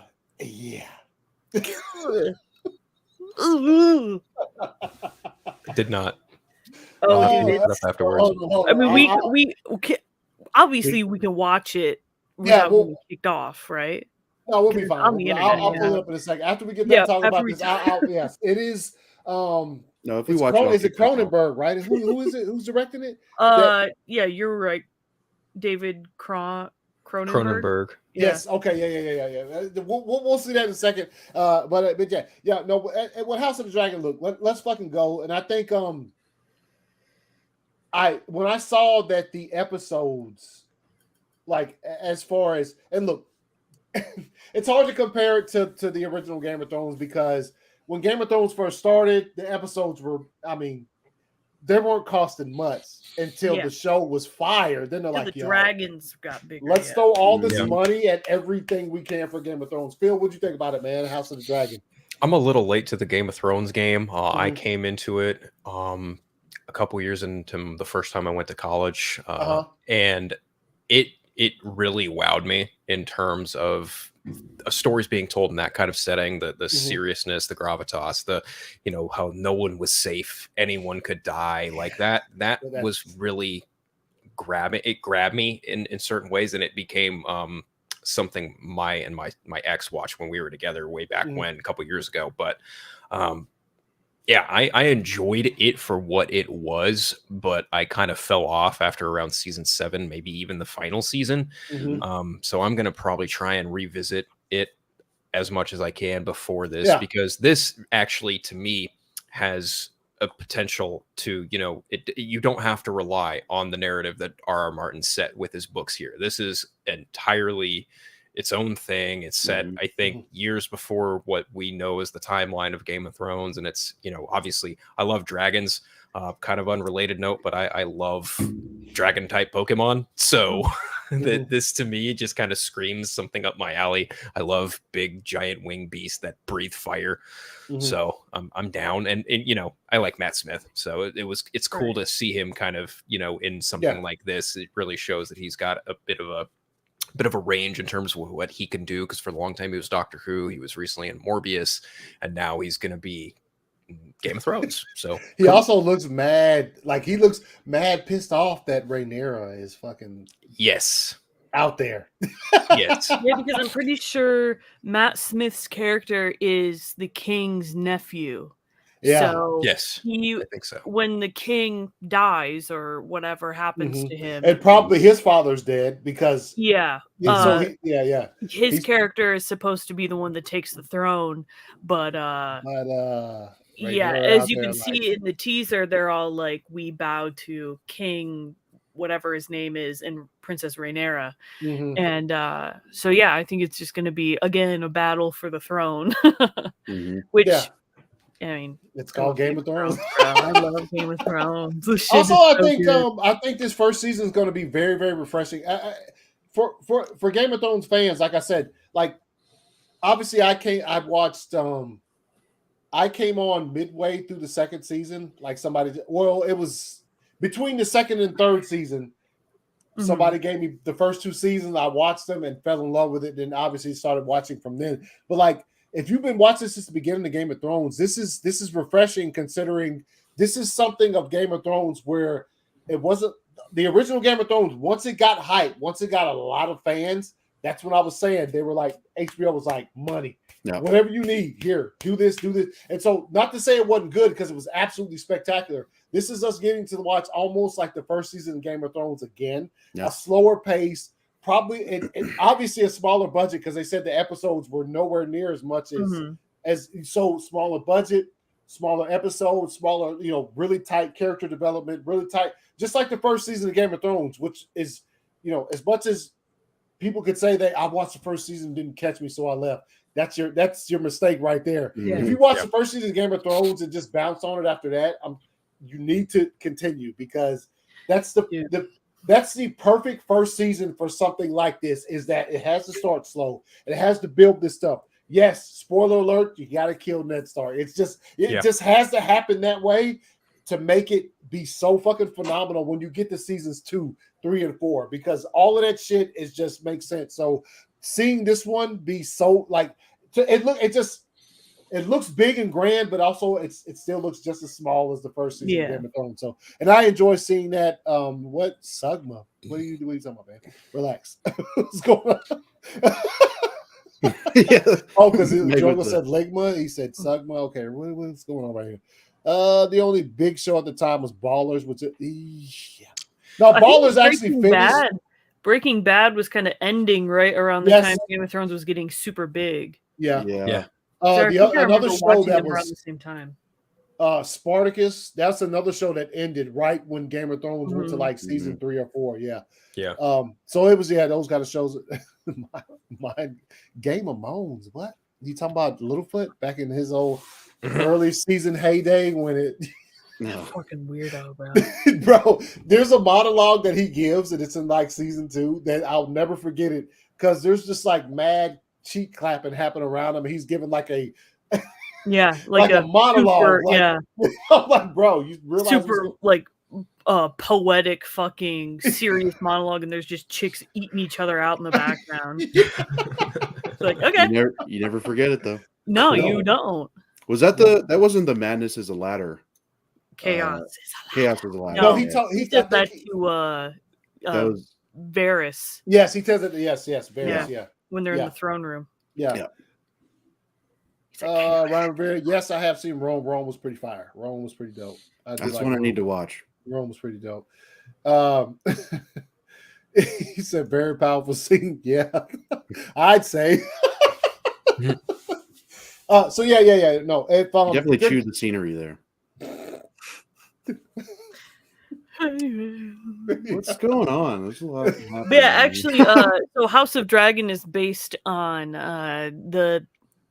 it's Fire and Blood that came out in 2018 by George R.R. Martin, and it just tells this history of the Targaryens and what led them to being super weird and inbred and fucking nuts. Dude. It really is based off something he wrote. Yeah. I did not know that. The one thing about this that I think the fans are excited about is he actually finished this arc. Yes. So when it comes to Game of Thrones, if you're not familiar, he wrote up to what, season 5, right? 5 it was or 6. They started 6 was what he wrote, and yeah. then so season 7 and 8 were strictly off the cuff for the writers and creators of the Game of Thrones show to try to finish that themselves. But with this one, he finished House of the Dragon. So it's even funnier to think about because, like, you know, people were pining, like, please finish the story, and he goes, "How about a what prequel? if I wrote a prequel?" Yeah, because he wrote it. Yeah, dude, it came out in 2018. Like the show was almost over. Yeah. He could have. He yeah, instead of working on this, he could have been finished. He's like, nah, fuck y'all. Such an ass backwards frame of mind. Yeah. No, I'm so excited for this, and you know, as much as the guys that made what DB Weiss and whatever Benioff. his name is. Benioff, yeah. You could tell near the end they just really stopped giving a fuck about certain things. Yeah. Even though, you know, overall I like how most of the characters ended, and just the writing for certain characters I thought they just kind of dropped the ball on, and you could tell that they just were kind of, because they had like a Star Wars project in the works, so they just kind of wanted to be done with Game of Thrones. I'm really excited that it's not them, and we get some more like different creative juices. Yo, Ryan, tell him to come on the show, man. Yeah, beat his ass. Or wait, come on the show. No, because he's really old. So oh yeah, just beat his ass. Still might be able to come on the show though. Or come on the show. He's not too old on the show. Tell him to finish his book. Does he know what a computer is? Come on the show first, or yeah, he'll come on the show and be like, "Fuck you, finish the book." Yeah.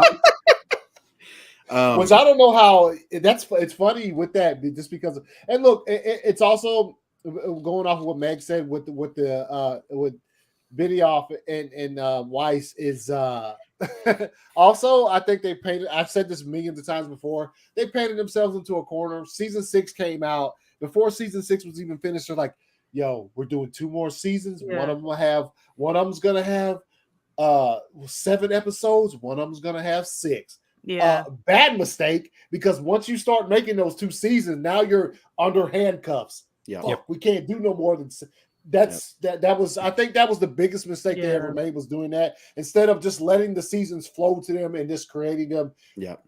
I think the last, they're not doing Star Wars anymore. Yeah, definitely not making any more woke crap. Yeah.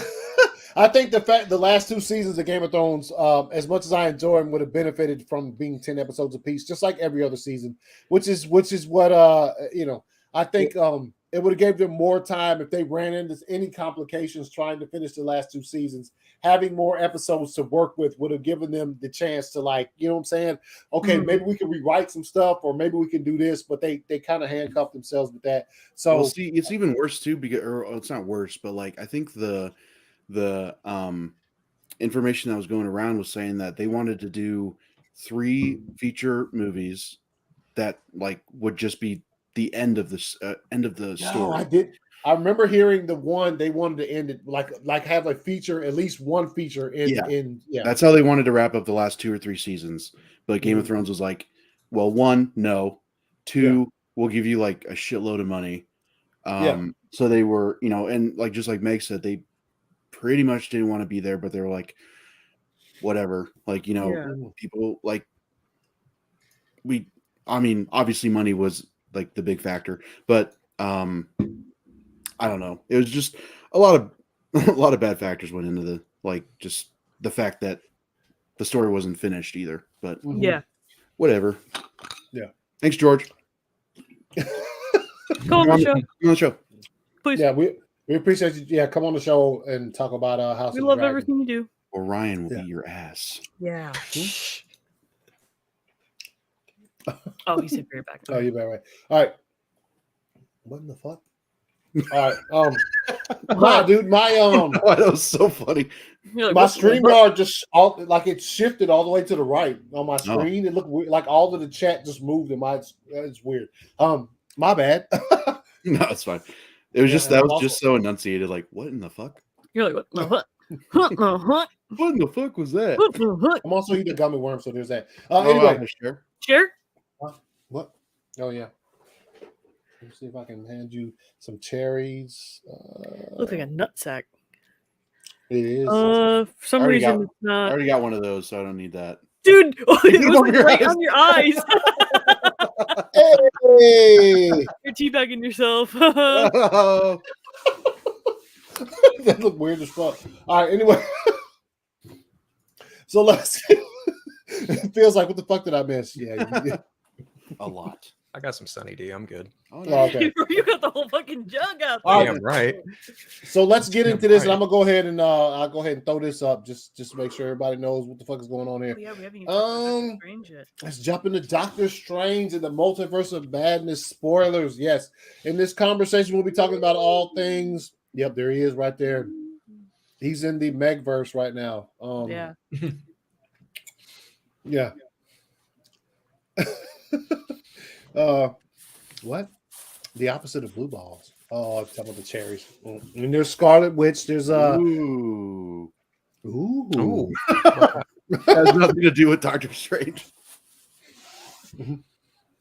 Oh, it is the multiverse. All right, B man. Yep, there she goes. She has Captain Carter in the house. Fire. All day, bruv. All day, bro. Hey. Uh-oh. Look at Do that. this all day, mate. I thought you were putting the. She takes her heads back. I thought you were putting the heads back on the figure. Oh. So you're gonna do that for some laughs, but then you. Yes. switched up on this. Oh, that's right. B ain't seen it yet. He said I see it Friday. Hey, Oh, man. no. Yeah, hey, don't want to spoil anything to you, man. For sure. Yeah. But anyway, so here we go. Full spoilers for Doctor Strange and the Multiverse of Madness. I'll really quick just jump in real quick before I hand it off to you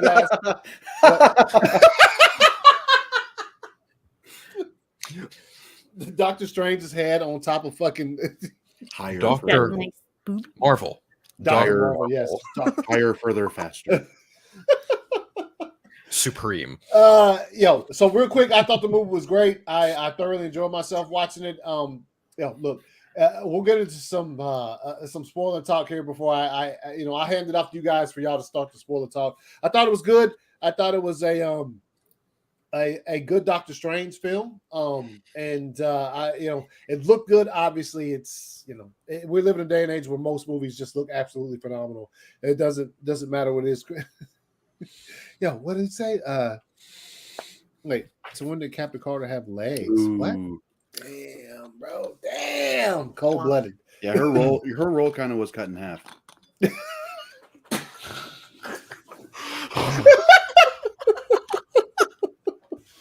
What happened? Okay, get out of here. Yo, get him out of here. Anthony Mackie! No, man, get him out of here. We'll send him a link. Bring him on the show.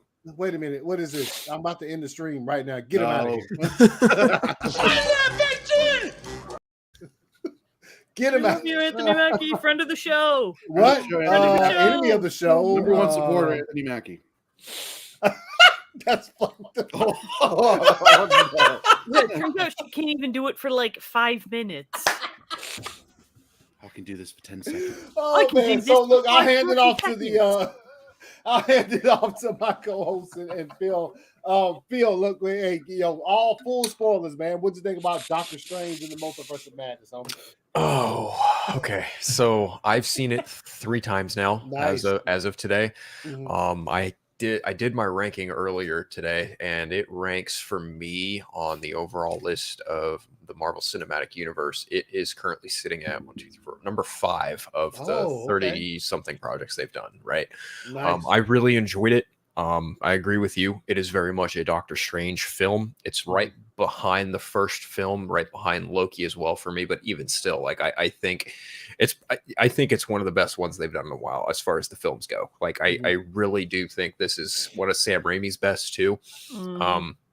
The Illuminati was pretty cool to see.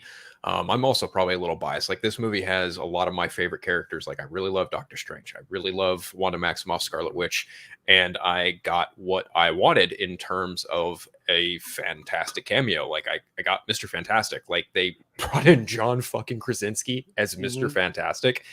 I was just torn to pieces when Scarlet Witch killed him. When he was torn to pieces. Exactly. Yeah. Yeah. It was. I mean, hot snakes. Just turn him into spaghetti, bro. Yeah, exactly. Like, and Mom that's the spaghetti. thing.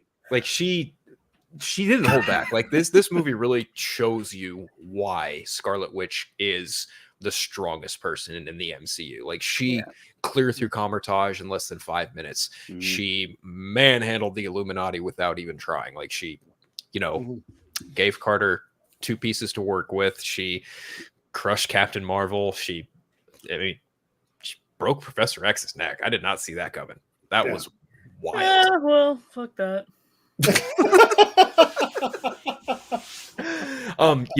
Thinking about it though, Mag, you mentioned that the score that Danny Elfman did, that is my least favorite thing about this movie because it is just a complete fucking rehash of everything he's done before.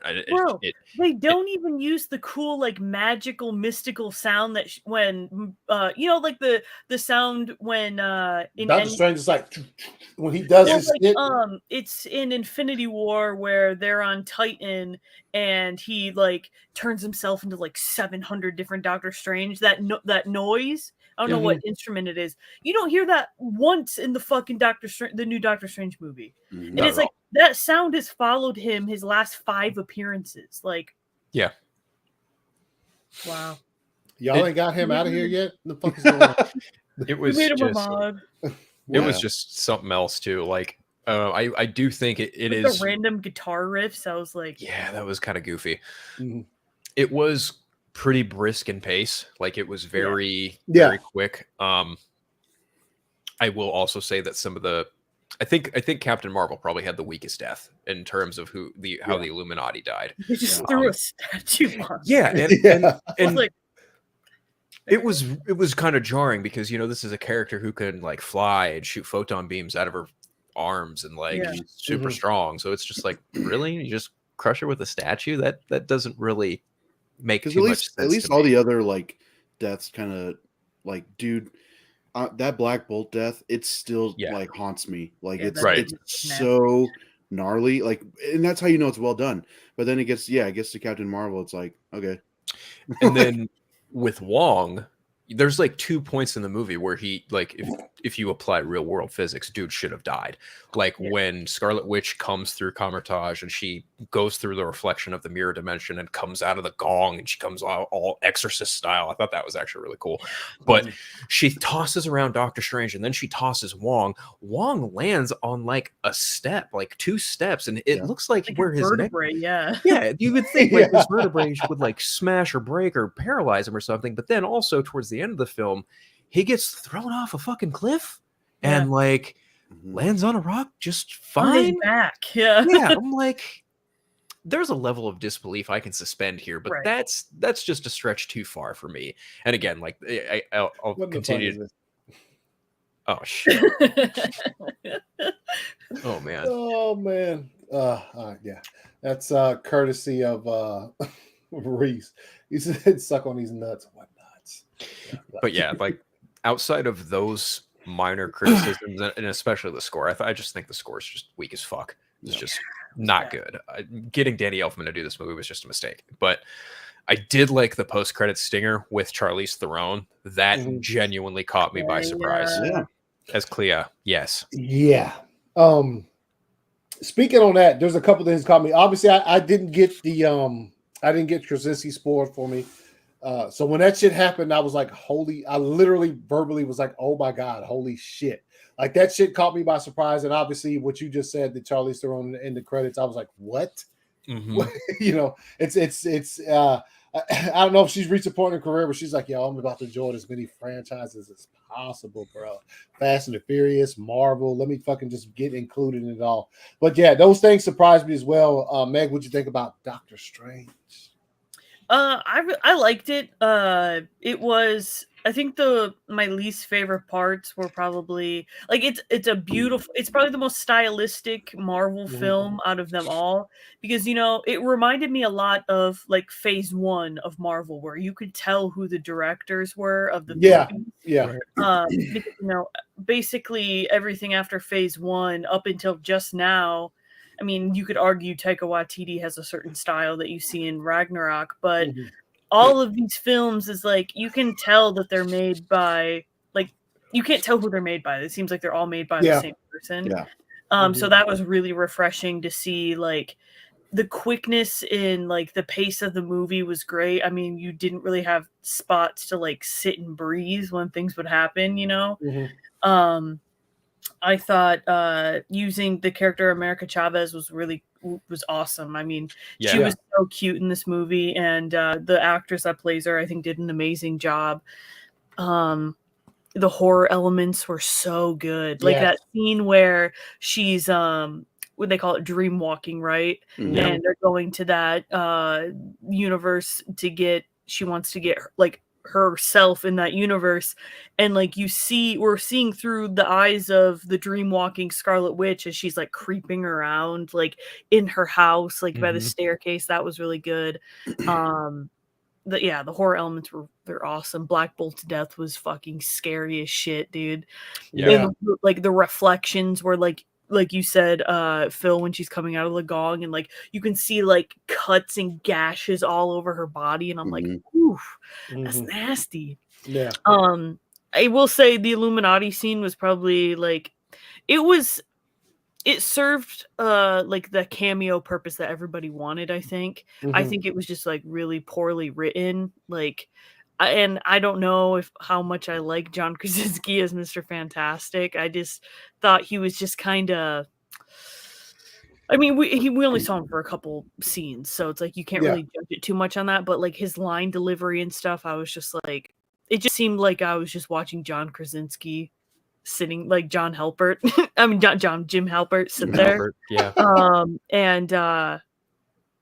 No, dude, seeing Professor X was fucking awesome though. Like that with the X-Men theme song, I was like, oh my god. And then it sucks to see them all die. I guess they just wanted to show how powerful she was, but outside of that, I don't really think the Illuminati served too much of a purpose, because the Dr. Christine Palmer in that universe was like the multiverse expert or whatever. And like, if anything, she was the one that was explaining what the insurgencies and stuff were. It was cool to see that little flashback though of them on Titan after they killed Thanos. That was cool.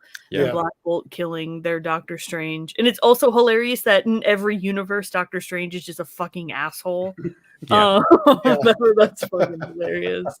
But yeah, no, the end credit scene was cool. I wish they would have used Bruce Campbell in a different way. Like, I wish he would have been a multiverse Doctor Strange. I did not like his cameo. You know, I almost thought he was going to be Ash from Evil Dead, and that was going to be one of the universes that he bounced to. But you know, I just thought his cameo was kind of, I don't know. It was like a.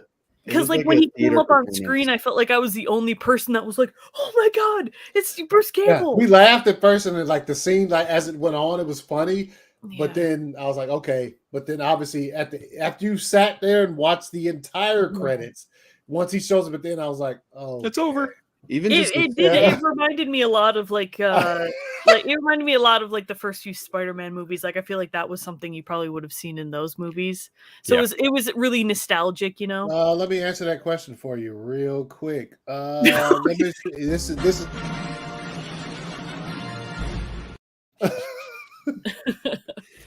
it was good. I really liked it. I want to see it again, just to see like if my opinions change on certain things. But yeah, through and through, it was definitely a Doctor Strange movie, and it was so dope to see him like use his power. Like traveling the multiverse is just so interesting, and I like the way that they explained, kind of the different multiverse versions of themselves and stuff, and how like people weren't really surprised when they saw another version of Doctor Strange. They were just like, "Oh, what's up, dude? Yeah. Just waiting for you to show up." Mhm. But yeah, no, I thought it was really good, and other than the score and some of the way that, like, even some of the dialogue I thought was just a little cringy, like that just the line they kept using, like, "Are you happy?" I was just like, okay, that's I can concede that it was a little overplayed. yeah, I was like I get where you're going, but it's just we kind of got the purpose of that question being asked of him by her at the wedding. That's all we, what I'm saying? That's all we needed was for her to ask him that one time. And I think that when he meets a Strange Supreme or whatever, I think Strange Supreme asks him, the one with the third eye, he asks him, "Are you happy?" And I think that would have been a perfect spot to just like not use it again. Yes. Because then, he asks Wong at the end of the movie, and I'm just like, okay. Well, and it seemed like that time it was just played for laughs.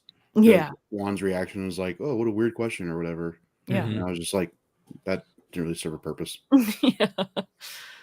But dude, Wanda, whew. Yeah. It was so cool to see a female villain just not give a fuck. Yeah. And she was just like, well, I'm asking nicely, and if you don't give me what I want, I'm gonna fucking kill everybody. Yeah. And that was I know you said it like, when are we gonna stop giving this bitch a pass? I said that in our group chat because I was just like, okay, so she just gets to kill everyone, and everybody's just like, Wanda. Like, I feel like Sam Raimi was like, because like obviously it takes place after the stuff that happened in WandaVision, but like when Doctor Strange shows up and he's like, "Oh, I don't give a fuck about what happened in Westview," I think that was like Sam Raimi just being like, "Yo, it's gonna get way crazier." Yeah. Because dude, like she just keeps fucking killing people, and it's like nobody one ever, like, it hasn't been addressed at all. Like she just gets to enslave a whole town, kill a bunch of sorcerers, and then whoever else. She killed the Illuminati, like. It's. And then she, dies at the end or whatever. Yeah, because it was because that's one of the people that they didn't say was going to return in the credits. They definitely said Strange will, but they didn't say her. But yeah, it was literally this conversation that was happening, and she literally starts talking. She's like, so yeah, since America is here and there or whatever, and then she stops, and Strange looks like, "You bitch." Yeah. And she's like, "Oh, you never told me her name, did you?" And I was like, she goes, immediately was evil. That's one thing. It took me a second to like catch on because she was so one way, and as soon as that happened, she was like, "Oh." The hex was the easy part. Yeah.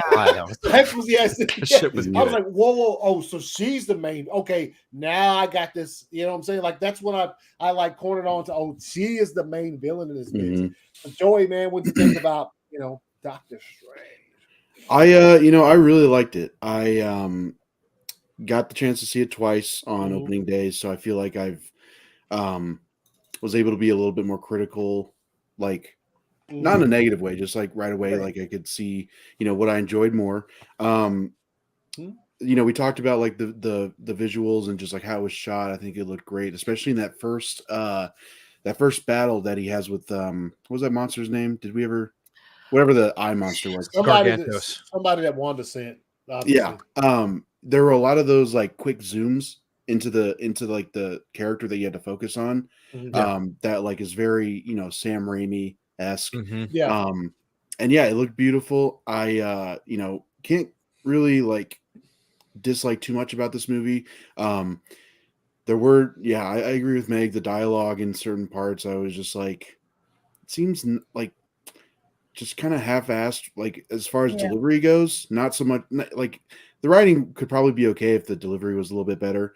I know, like I mentioned this on Friday, I know I'm probably going to get a little bit of hate. I loved seeing Patrick Stewart back as Professor X, Mhm. it felt like he was kind of going through the motions with his performance. Mhm. Same with John Krasinski. It was cool to see him, but it was kind of that instance of like, maybe it's better that like he looks like him, but he doesn't really act like him very well. And like on top of that, it looked like Krasinski wasn't with the rest of the cast. Yeah. Like if you look at the scene where he's explaining, he's like leaning forward and like explaining Nah, something bro, to- because she's 16. That's why. Relax, Droga. She was 14 when this movie filmed too. Yeah, you son of a bitch. Droga, why you always Relax, gotta ruin Droga. it? Relax, Why you always gotta Droga. ruin it when I'm talking? Jesus Christ. No, it's not, because she's a child. All right, go ahead. Anyways, when he's like leaning forward and like explaining to Strange, like, you're kind of the reason this all happened, blah blah blah. He isn't even like looking at Doctor Strange. So Yeah, I could, because like you can see like he's standing way lower than everybody else. Yeah. And then you see like John Krasinski's eyes, like you can see that he's looking down, but not like his head is down. Yeah. Because if he's looking at him for real, his head would be down, but he's just kind of like, yeah, I know exactly what you're talking about. Yeah. Probably a reshoot. Well, no, it probably was, or just like a nobody can be around. You know where you can tell the reshoots are? Pay attention to Wong's hair, Mm. because his hair, Yes, his hair, his hair changes throughout some of the scenes. Sometimes it's a little longer, sometimes it's a little buzz cut. Yeah, Yes.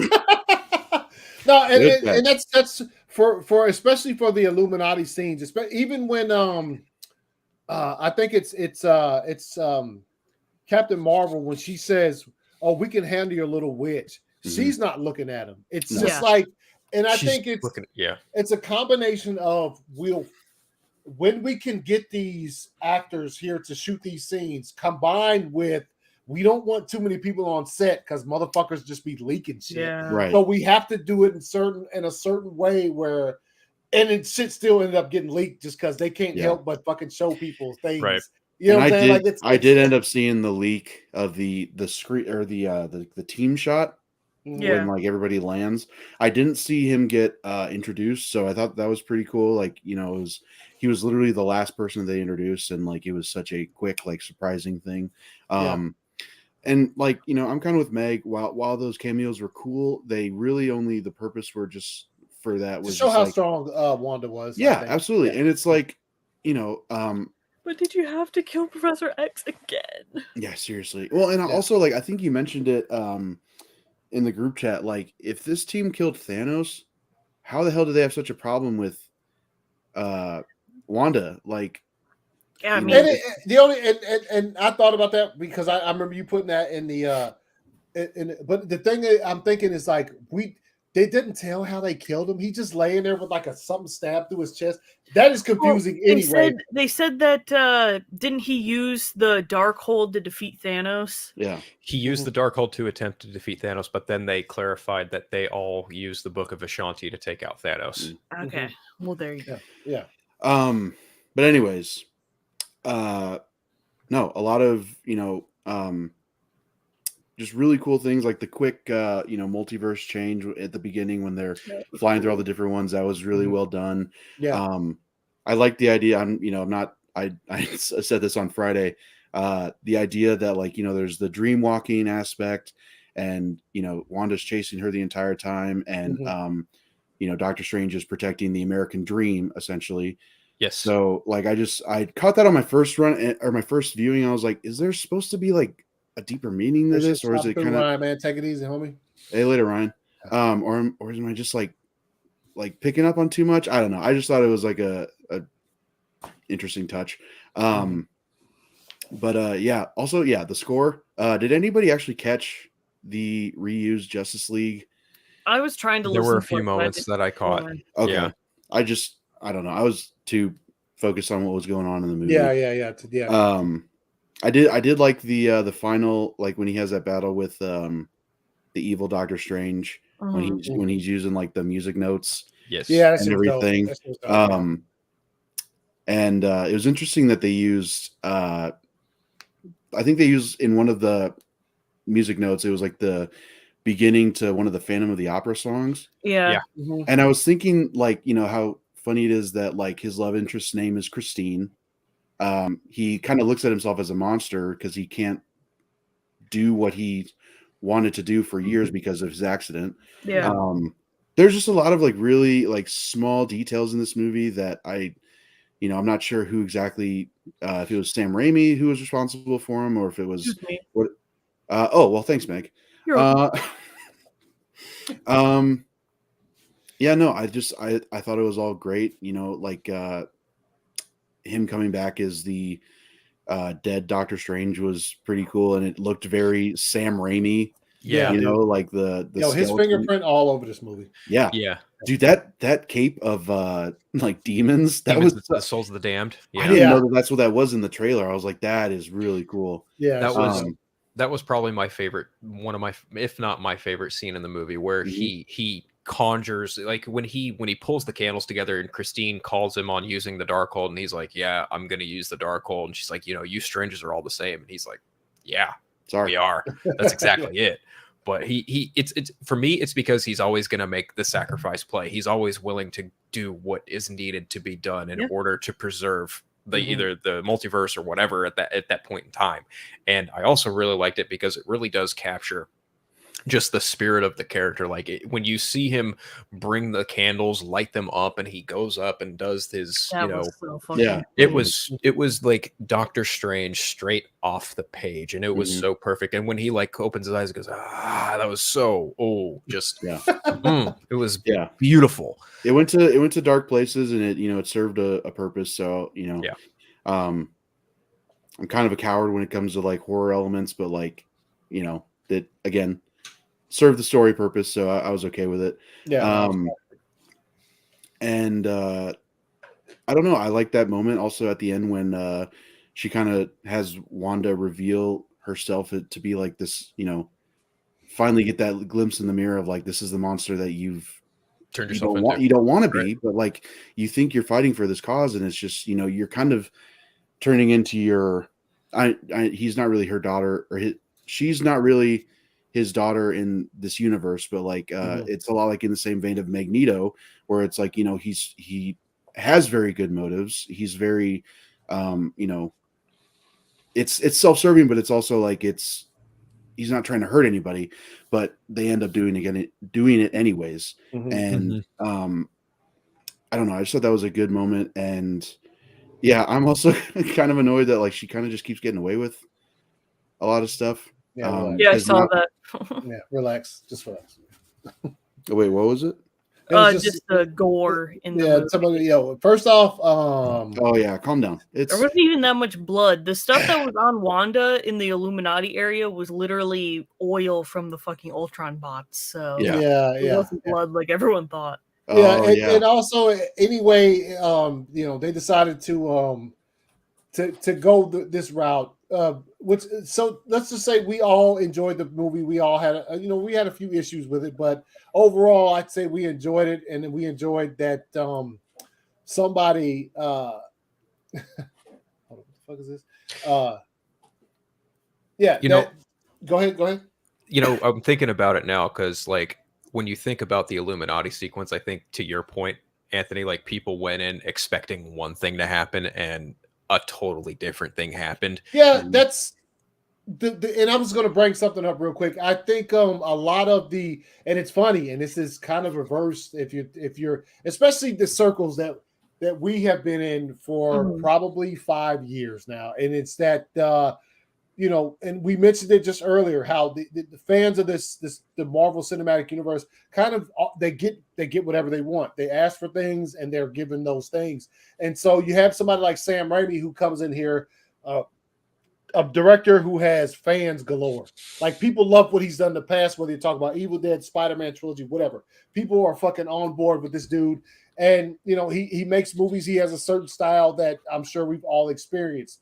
And so to see his movie get kind of hated by the hardcore Marvel fans, I'm like, bro, first off, shut the fuck up. Yeah. Number one, you've gotten everything you've asked for. We want cool series on Disney Plus. We'll give you that. We'll give you a what if series where we just every fucking possible fan thing that you've thought about in the past 10 years, we'll give you that in animated form, and we'll say what if. So when it comes one to of the most annoying things that's come from that series is that they hinted that there was a longer dance scene with Baron Zemo from Falcon Soldier. Yeah, and fans for just the weekend like cried out that we want to see it. Lisa Zemo cut. Yeah, they And took in a page out of the less than Snyder 2 Cut days, fandom it's out. and did that. Yeah. And it's like, dude, that was like no work at all. Yeah, So, exactly. Yes. Well, we want to see that. Yes, and then Marvel was like, "All right, here you go. This extended fucking Right. And then and you have to." So I was seeing this earlier. It said Multiverse has received a B+ grade cinema score from the audiences. First of all, fucking relax. Which is tied for the second lowest grade, B+. Second lowest grade of any Marvel Studios, B+. Think about that now. When the stuff we've dealt with as being the fans of the stuff we're fans of, their lowest is a B+, and they're complaining. So, which is tied for the second lowest grade of any Marvel Studios movie. Spider-Man: No Way Home, A+, Shang-Chi, A, Black Widow, A-, Thor, B+, Black Widow get Eternals, an A-. B. Yeah, that's okay. Full list of MCU. I'm not going to look at the full list, but this being a topic in general, I wish some of the shit that I liked could get B+ from fucking Cinema Score in the past 10 years that I've been fucking a part of watching these types of movies. I wish that could be the fucking case, but now this movie gets a B+ and people are complaining. First of all, I hope that this point in time isn't something that we can look back upon where, as far as Feige goes, we've seen times where like directors have left for creative differences. I hope this is not a point that we look back on where Feige turns into a bitch and changes direction because of the reception of this particular movie. I mean, I don't think so because it's made $450 million. You know what I'm saying? Yes, yeah. But still, and that's without China. Yeah, this is true. Which brings up this one, which is pretty much the same thing. Dude, Scottman says, "Unfreaking Believable." Doctor Strange opened with a whopping 185 million domestic, make it the 11th big opening of all time. It's like, that being said,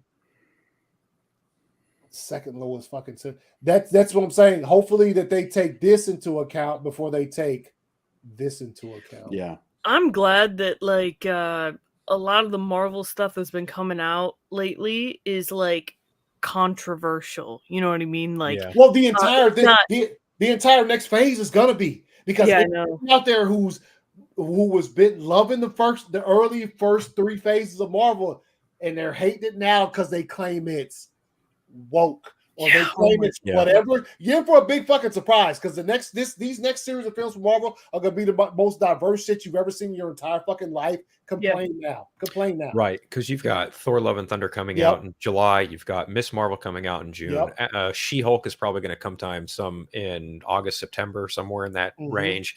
Black Panther: Wakanda Forever hits in November, and then next year you've got Ant-Man and the Wasp: Quantumania, which features Jonathan Majors as the main antagonist, Kang the Conqueror, and then in July of that year is going to be The Marvels, a full-fledged female superhero movie with all 3 of the Marvel characters. Which we are all fucking. What I'm saying is, if you have a problem with this particular thing that you just saw this weekend as a Marvel Cinematic Universe fan, just be mad, bitch, because you're going to be mad for the next 2 years. You're going to be mad for the next 2 years, guaranteed. Anybody out there who claims, like I just said, woke or whatever these topics, you're going to be mad for the next 2 years while I'm sitting over here. Oh, I can't wait, bro.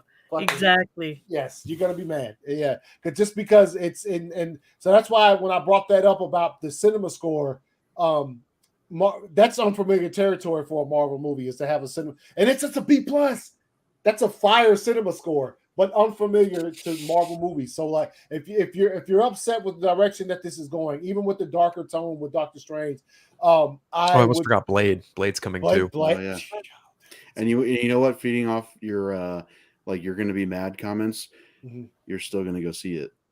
Oh yeah, you want to be part of the. You want to Not be part of even that conversation so badly Yeah. that you can't help but watch it. Yeah. Yeah, that's the thing is like, as much as like people are like, oh, this is so woke. Oh my God, I can't believe there's women and black people in these movies or Mhm. whatever.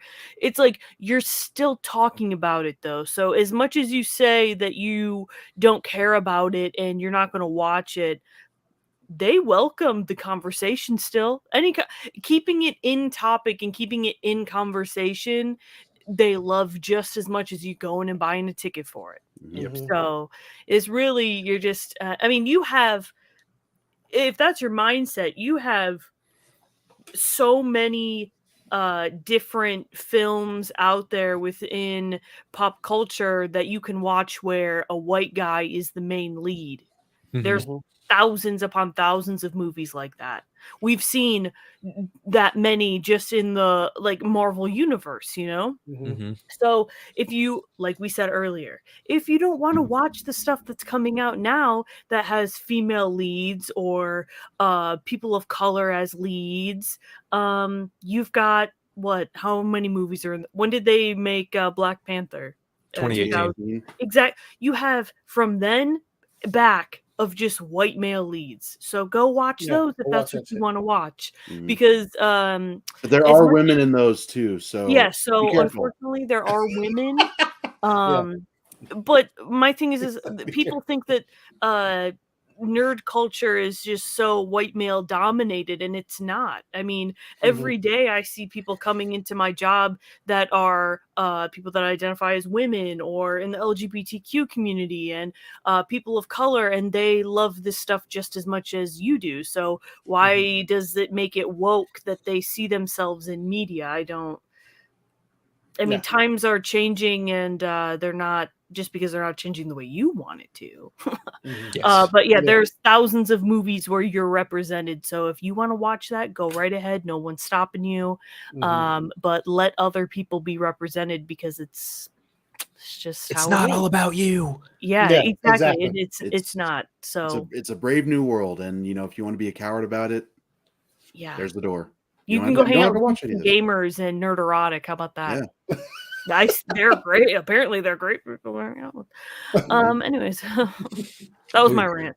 Good job. Yeah. Good rant. Thank you. Yes, I would be down with that because I think Ooh, that'd be yeah, cool. let him Yeah. direct the next zombies and what if that would be fucking Saw, Dude, I that'd be think it was gnarly. Frank actually Yeah. said Justice League Dark bro. would Yeah. be Where's that at for really them? That'd be up his crazy. alley. Yeah. Yo, that'd be Or even awesome. Imagine just it. Constantine. Yeah, I was just gonna say, imagine a Constantine movie directed by Sam Raimi. That would be nuts. Done for now that you just mentioned that. I am yeah, let's fucking go with that. Anthony's like, here, take my fucking wallet. Yeah, There you bro, go. this is the worst fucking universe created tomorrow. I want to kill myself. Okay. Oh, Toby, relax. Calm down. Ooh. It's not that bad.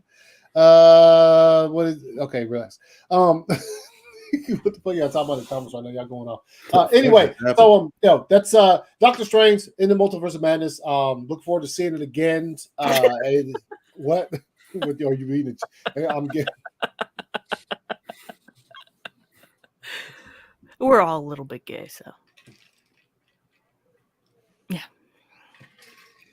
Someone said Sam Raimi. Oh, dude, imagine like a Ghost Rider Sam Raimi.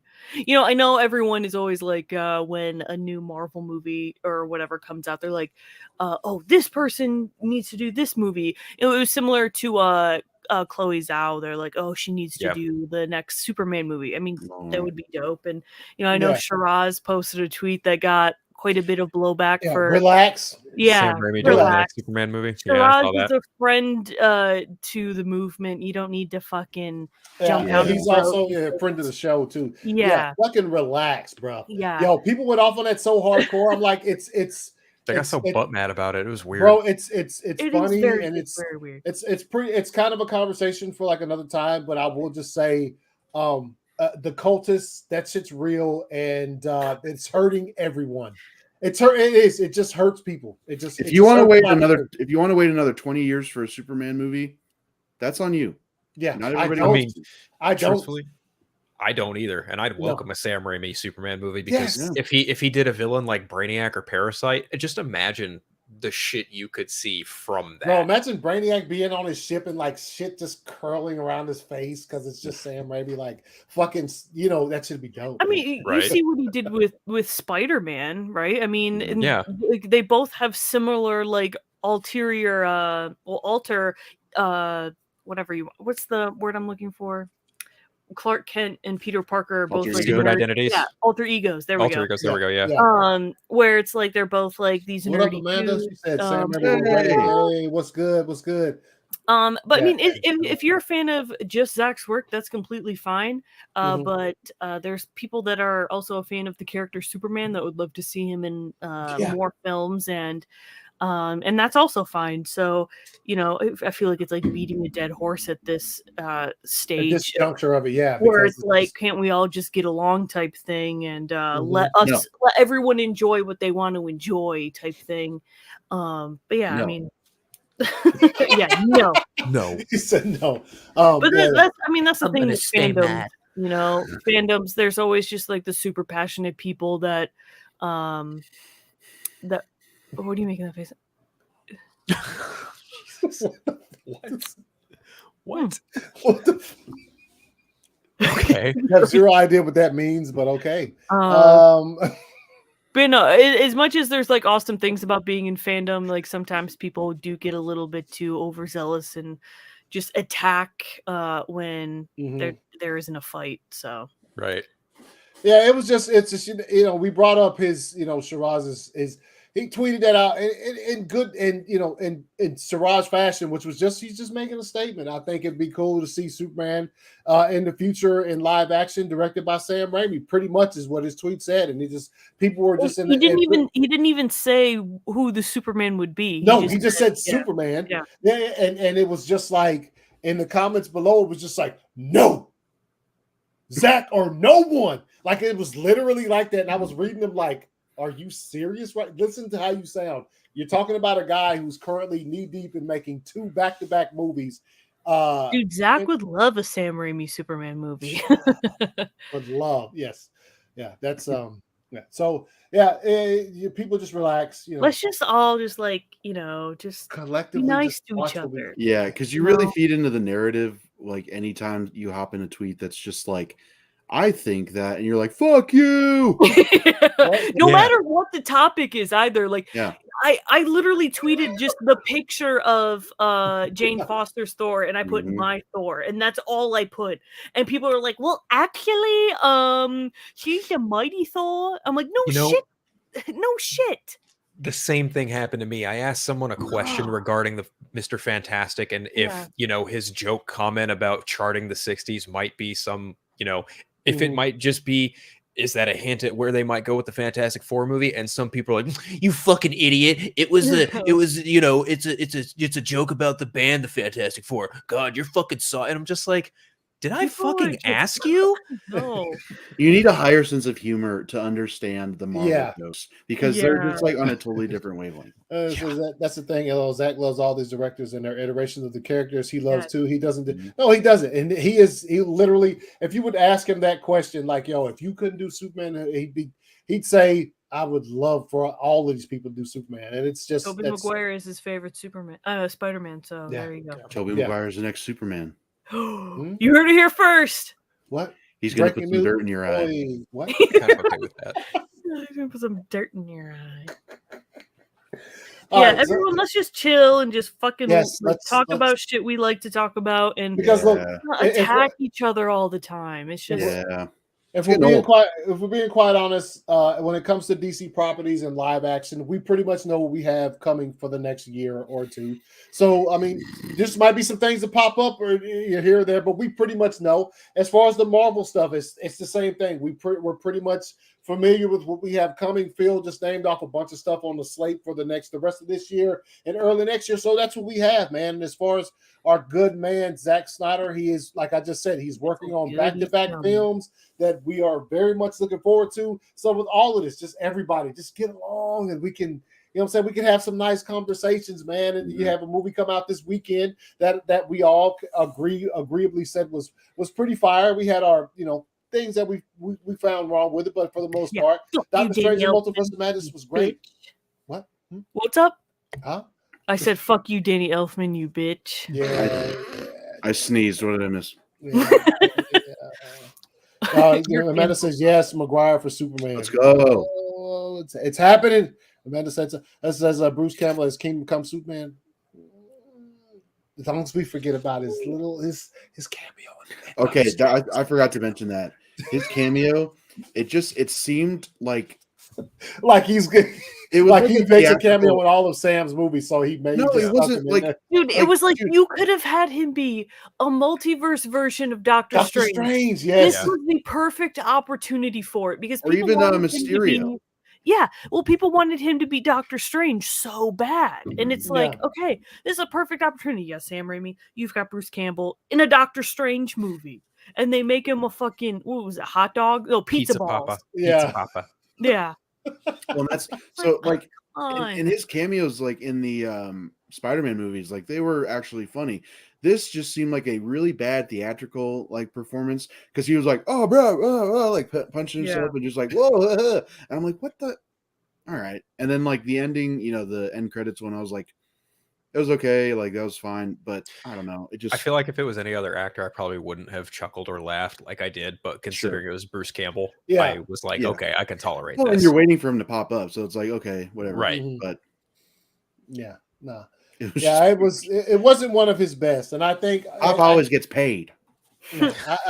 I do agree with Meg that this was the opportunity. He could have played just like he could have played a mad weird Doctor Strange, just like really just with the same hair, but just entire costume, just ridiculously like extravagant, and just been like, and he could have did. Well, he could have seen another Doctor Strange, and like he like gives him like the up down, and then he just goes groovy. And like just take a call back to dude, you know how fire that would have been awesome. Or he could be even just arrogant about it, be like, "Yeah, you look nice, but I still look better." Yeah. Just something like that. Yeah, that would have been dope. All right, so that's damn, we hit 2 hours already, which has been going on. So we still got one more topic, and we'll go ahead and hit it since we've hit the 2 hours. Yes, Doctor Strange Multiverse Matters. If you haven't seen it, go see it. Form your own opinion because that's what we have done here. And spoilers for that. And spoilers also incoming for Moon Knight. So Moon Knight put its last episode out this week.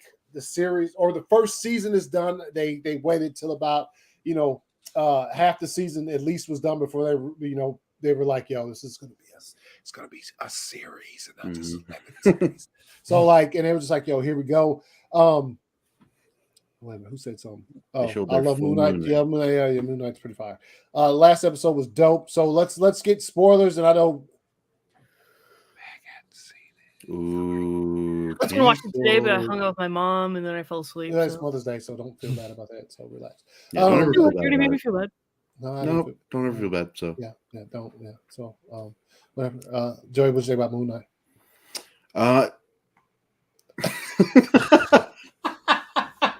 Is that the green one? Yeah, it's just really dark in here. Oh yeah, I was gonna say.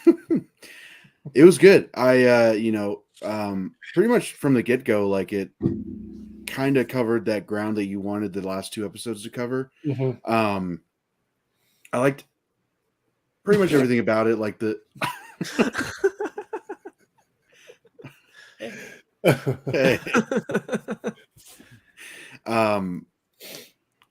some of the visuals were still kind of like, and we mentioned like it's a TV show, like it's fine. But I did enjoy like the big like the boss battle between Khonshu and Ahmet. That was fight. That was cool. And then just like seeing Moon Knight again finally, even though we shouldn't be that like grateful because he's the title character of the show. Right. But no, he was cool, and like seeing him take that that flight out of the desert when Khonshu told him to go pretty much save the day. That was awesome, and just the internal battle like with and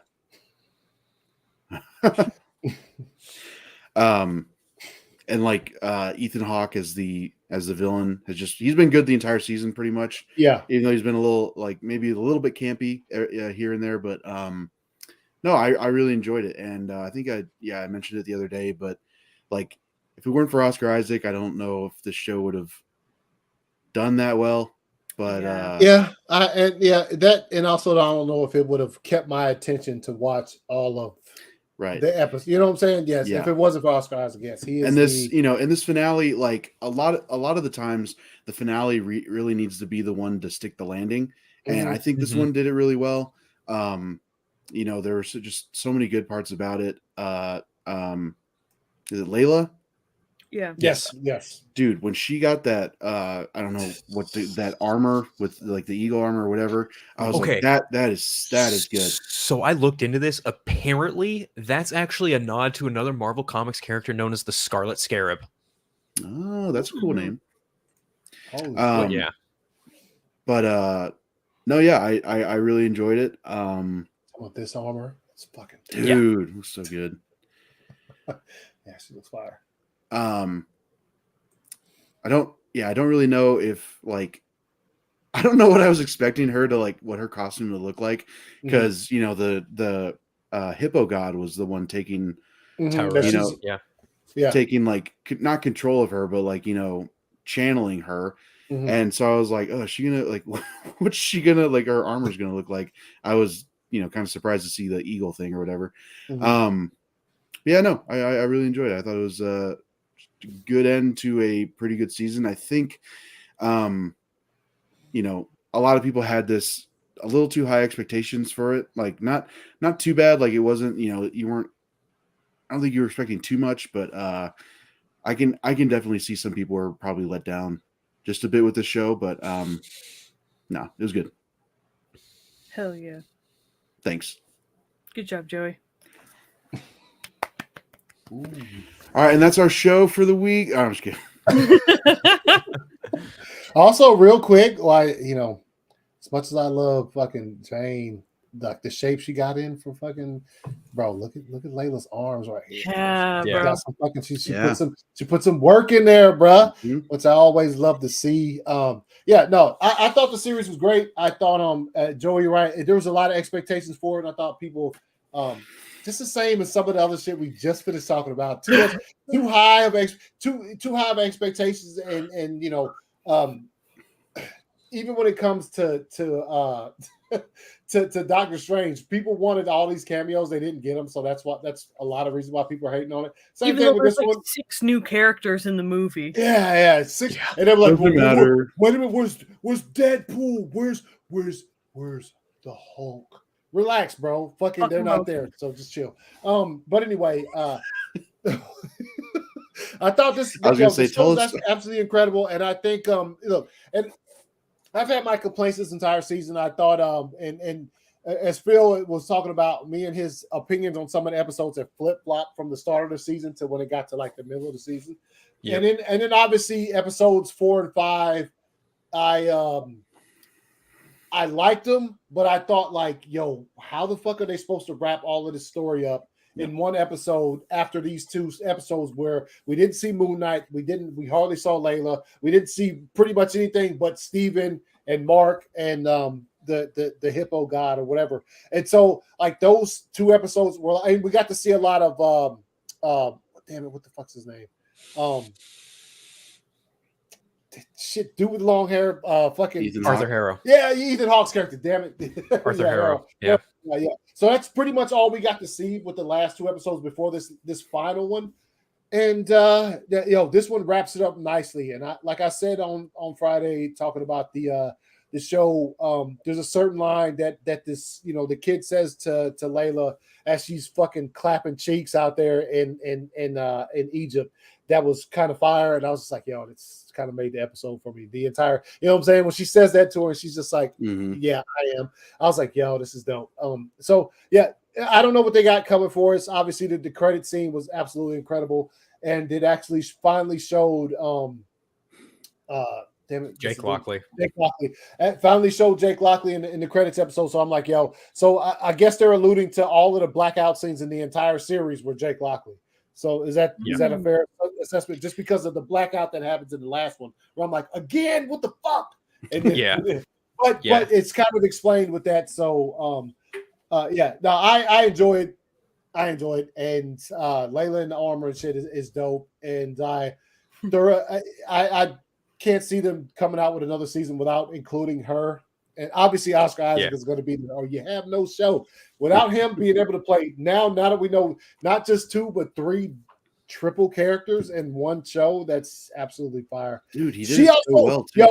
She puts on some of her own of that pizzazz that Oscar's shown in the series in the final episode when she's switching back and forth before she actually turns into the superhero. Like in the, you know what I'm talking about, when the shit's caving in on her, she goes back and forth through characters. Dope. So yeah, I'm impressed with it. And even though it didn't, you know, we talked about this all season. Maybe it might feed into Doctor Strange because it was like there's a day separating the releases. It didn't, but who cares? It was still great. So Phil, what'd you think, man? Very self-contained. Meg has a question. Go ahead. Just before I forget, I want to go back and watch like all of these Marvel movies and see when people talk about their dreams and stuff, because they said that dreams are just another multiverse. Mm-hmm. So, yeah, I think I might, as much as I don't want to do like a whole rewatch, you know, because that would suck. I think it would be cool to look back on some of the movies and be like, oh, they mentioned that this happened in one of their dreams. I'm trying to think of what dreams we've seen. I know. Well, I mean, there is the sequence in Age of Ultron. I don't know if this is the type of thing you're talking about. The scene in Age of Ultron when like Thor's going through and he sees you know what I'm talking about, the little dream sequence he has. Where he dances with or that's Captain America, but the one Thor has where he sees Heimdall and he's like, that's a little sequence. Also, even the one that Tony has at the beginning of Age of Ultron where he like has a dream, he sees them all just laid the fuck up, like fucked up by Thanos or whatever. Yo, that's just some off the top of my head, but yeah, dude, that's Now I really want to go back. I know. That's what I'm thinking. Just hearing that line, like dreams they're basically real shit. It's just you know, I do. Yeah, I do. So that dream of me running away from the clown. I went through. Yes, he has nightmares about the wormhole. Yes. Yep. 2 words. Jake Lockley. Yeah. That was something that, and you know, him being alluded to throughout the entirety of the series, I'm a little bit more forgiving because my consistent criticism of the show throughout all of it has been I am not a fan of the blackout quick cut edit bullshit, because obviously they're just showing you something that you're not going to see, and it's like, no, I want to see that.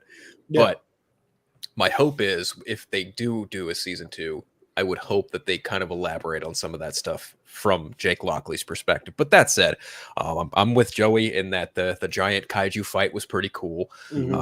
Ahmet's overall look of being like an alligator, crocodile, cobra combination was jarring, but I liked it enough. Yeah. Like it was Godzilla versus Khonshu. Yes. Yes, very much so. And really, you know, everything with Moon Knight when he's in the Moon Knight costume was honestly pretty cool. Even when he gets kind of resurrected, he shoots up into the sky and they fly towards, you know, Vero, and like that was all super cool. And even Layla as a character was really kind of a really what's the right word I want to say here, standout. He's a very standout character. And at first I wasn't too big on the armor. But then after looking into it and coming to find out, oh, it is a thing from the comics. Okay, that's cool. I can be a little more, give it a pass, I guess, be the best way to say it. But overall, like it is my favorite series behind Loki. And I do think, though, that it had a better post-credit stinger of all the shows so far. Yeah. Again, you know, no knock to Loki, because the post-credit stinger for that was just, oh, we're getting a season 2. It's, no, okay, that's cool. This was a legitimate post-credit sequence where we got something new, something to tease for the future, and it was just some like, oh shit moment, right? Yeah. I think Meg's is still probably favorite is the Hawkeye one with the Rogers musical at the end. Meg just can't stop that. Meg just can't stop talking about it. I know. She's always like, yo, look at this new scene I found. Sometimes they just start singing it, take it away, Joey. You know the song. This is I don't even We know. are the event. The Star Spangled Band. Yeah. Yeah, it's my favorite Disney Plus show. Yeah. See, clip it. You I'm heard it here definitely first. not being Is that what it's called homosexual. in Hawkeye? Is it called the Star Spangled? It's not, is It's it? called I like have no idea. Rogers. I tried to Oh, keep Rogers this the show out of musical. my fucking mind. I will say that I will in the first Avenger. I don't think the movie works at all without that. As silly as that shit is, the entire montage of him doing the shows, and he's a Star Spangled Man, and he knocks Oh out. no, yeah, that The yeah. movie, not if they didn't have that in that movie, I think that shit does not work because that like gives his character this thing to where when he finally gets to, I don't know how the fuck we just got on the first Avenger, but when he gets to that one where he's actually at war and he's trying to perform and they're all just laughing at him because it's just like, yo, bring the girls back. Yeah, bring the titties back or whatever they were saying. Is that did they might say be that in a Marvel paraphrasing. movie or what? When Captain America throws his mighty shield. Captain America throws his mighty shield. Yeah. So yeah, yeah. So I hope you enjoyed the show. We hit a lot of topics tonight. We're sitting there with about 2 hours 15 minutes. Like Longer than the Doctor Strange movie. Yeah, we are literally longer than Doctor Strange. Yeah. That movie hit the ground running, and it didn't bother me one bit about it. Yeah, Literally hits the ground running is when the movie starts. Nice. I try. Yeah. I've learned from the best, Joey. Yeah. Just the Breakfast Club. Yeah. Hey, don't you Dun, dun, dun, dun. forget about me. Don't you? All right, y'all. Appreciate y'all watching. I hope you've enjoyed the show. We'll be back next week for sure. Let's see what is going on right now. Lick my balls. What? What's going on in the chat right now? I love how Meg's been on her phone the whole time. No, she hasn't. The whole time. No, it's fine. Hasn't. Yeah, relax, Jack. Well, Napier. during the Moon Knight talk, because I haven't seen the episode. Yeah, so see. How can I Jack comment on Napier. something I haven't seen? Oh, this is Reese was bored of replying us. to Jack. He was replying to Jack with that.